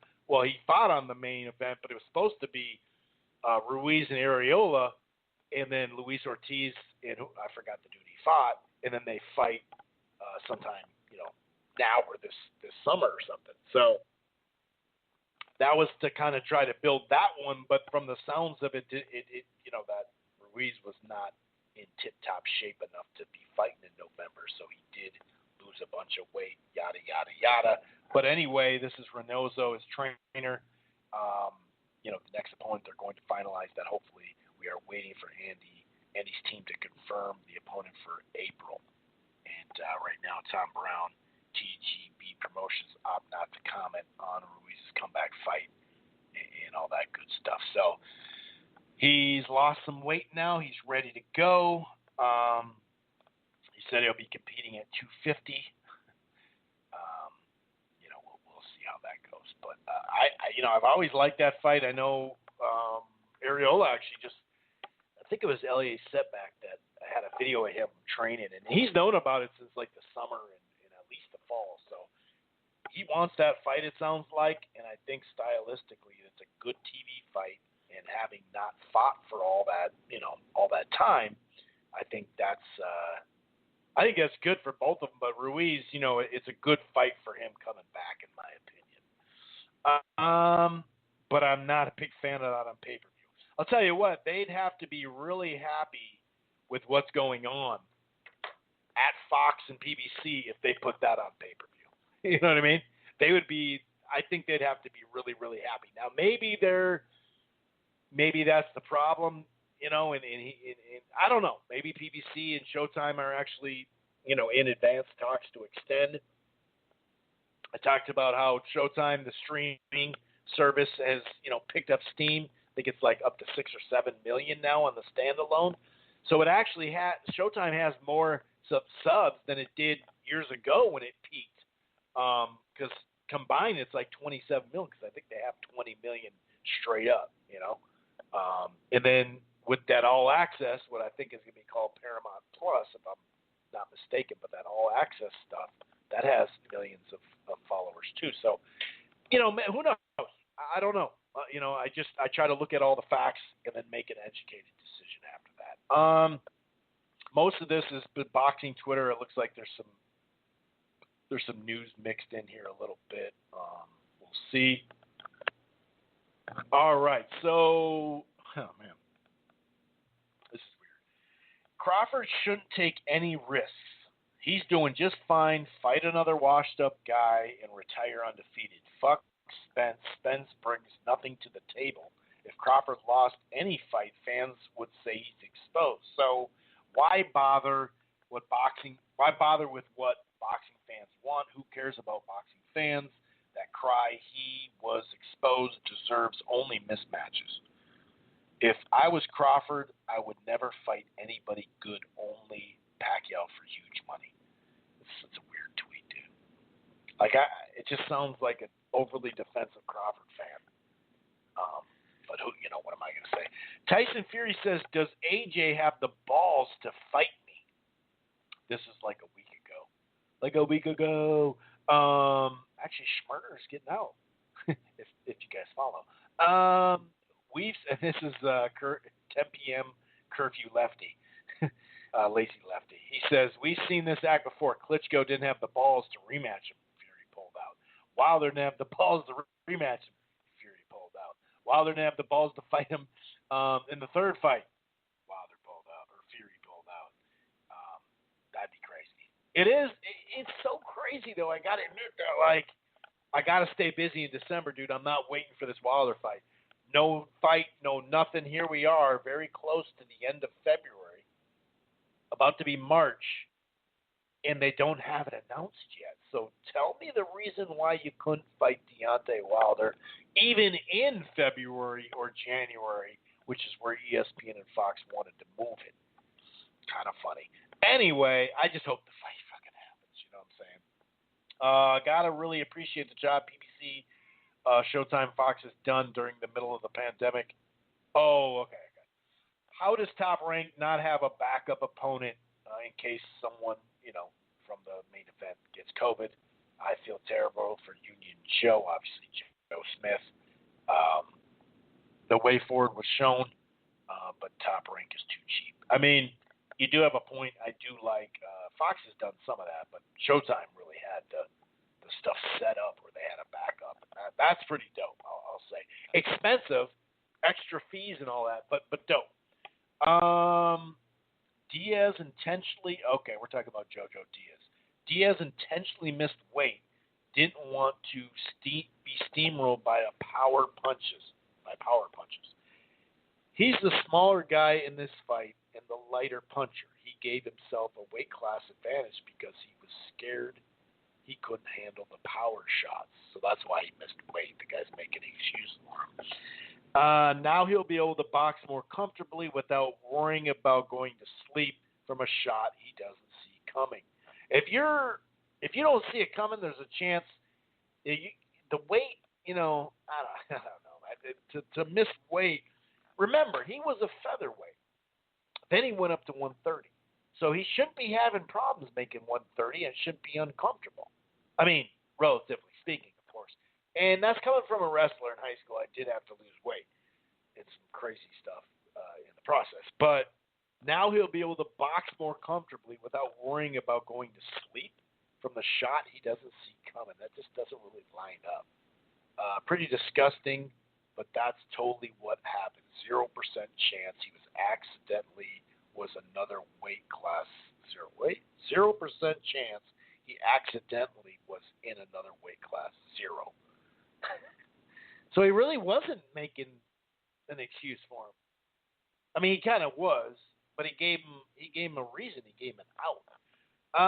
2 to 4 years ago, everyone claimed 154 was the most stacked division. Then everyone fights each other. We get mixed results, which historically happens when the best fight the best. Now I've heard multiple times it's the weak division. We don't deserve good things. This is such a great tweet because that's exactly what it is. Shit doesn't go the way you think it does. We're all these boxing professionals and experts and expert professional matchmakers and promoters. But then now it's like, oh, it's not that. It's really a weak division, dude. It sucks, dude. It's like, well, you get a bunch of stuff that you didn't see coming. Is that the worst thing? Oh yeah, here's another one. I think this dude's McGregor Rousey super fan is what he is. That's what his Twitter handle said. Why boxing records are complete. Canelo's first 12 fights. This almost looks photoshopped. Not a single opponent with a winning record. In his 20th fight, he was 19-0. Fought a dude who was 5-19. He won by split decision. And this dude says, he was freaking 15, dude. And it's like, dude, come on, man. Didn't in his first fight, or maybe it was his fourth fight, I can't remember. Actually, I can just check really quick. But Canelo fought Vasquez, who turned out to be a pretty damn good fighter years down the line. But the guy turned pro at 15, and this freaking MMA boxing casual, MMA heavy hitter, I guess. Yeah, it was his third fight. It was third fight. He fought Miguel Vasquez in a split decision. This is 2005 we're talking about when he went pro. Doesn't this guy understand? Obviously he doesn't. He fought Miguel Vasquez twice. I forgot about that. I totally forgot about that. It's crazy. This was his amateur career, dude. You know, like, wake up, Atlee. There's so many things to rip boxing for. I mean, get in line, take a number, right? But yet people settle in on the stupidest things sometimes to get all huffy and puffy about. A lot of times it's some fanboy shit, obviously, but yeah. Here's another one. It's super weird when nerds don't aesthetically appreciate sports they cover. Like, at that point, just go work in finance or something. That's so true, dude. I think that was for a different sport, but it made so much sense. And here's what you get when you fight the best. I'm going to say something. This is Colin Morrison. I actually never want to see Burchelt fight again. Only reason he had the belt is he was a weight bully. Motherfucker is basically a welterweight who could boil down to 130. Well, see what happens when he faced a skilled fighter? It's like, dude, what? So you watch Burchelt this whole time, and now you're like, I told you, like, because the guy can make 130. It also hurts him to make that weight potentially too. Oh boy. Michael Hunter says the IBF ordered a fight between him and Charles Martin.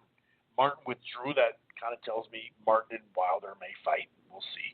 Maybe it's Ruiz and Martin. I don't know. But the next in line is what is that? Oh man, it's like Hergovic. Hergovic. I can't remember how to say that guy's name. This is cut off on my tweet. I screenshot, but not good enough. So this is for a final eliminator to determine an IBF Mando for AJ's title, which obviously wouldn't come right away. But that heavyweight prospect against Hunter would be a damn good fight. Sign me up for that. I'm all for that. I think that's about it. I don't want to go too heavy. Oh, someone actually sent me this. This is, I think, UK. MTK Global has announced the launch of MTK Football, putting that big pot of money to use. Its president claims not to know where the cash has come from, founded by drug baron Daniel Kinahan. MTK, alleged, by the way, MTK claimed he stepped away in 2017, yet he still, advises fighters. And this is like a little individual thing on this subject. Boxing management company co-founded by Daniel Kinahan has plans to move into football. MTK Global has said that Kinahan only advises some of his 254 fighters. Remember when Al got to 200 fighters and they thought this is the most ridiculous shit? Why would you have that many fighters? You can't keep them all happy. That's just bullshit. You're ruining careers. And here he is, 240, and I haven't heard that one time from the media or fans. Not one time. But I heard it multiple times a year, or I should say like a month, in a big fight weekend, maybe multiple times a week. But 240, I didn't realize it got all the way there. Now it is confirmed that it intends to enter big money world of football management. Responding to questions from the Times, MTK said, "We are speaking with someone about developing an MTK football agency, but it hasn't happened at all yet." Interesting. Anyway, enjoy the fights. Like I said, hopefully we get better fights than they look on paper. as we know, sometimes that turns out that way. Either way, I'll be back next week. Peace. Once you become the world champion, I believe that you feel you have the upper hand. So now, as you fight, let's say you fight 4 or 5 years of straight survival, the bullshit, the holdback, and when you become the world champion, you're like, you know what, I made it. Now I'm going to show you it's business. So I'm going to get every dollar worth of what I deserve. Why? Because I'm the world champion.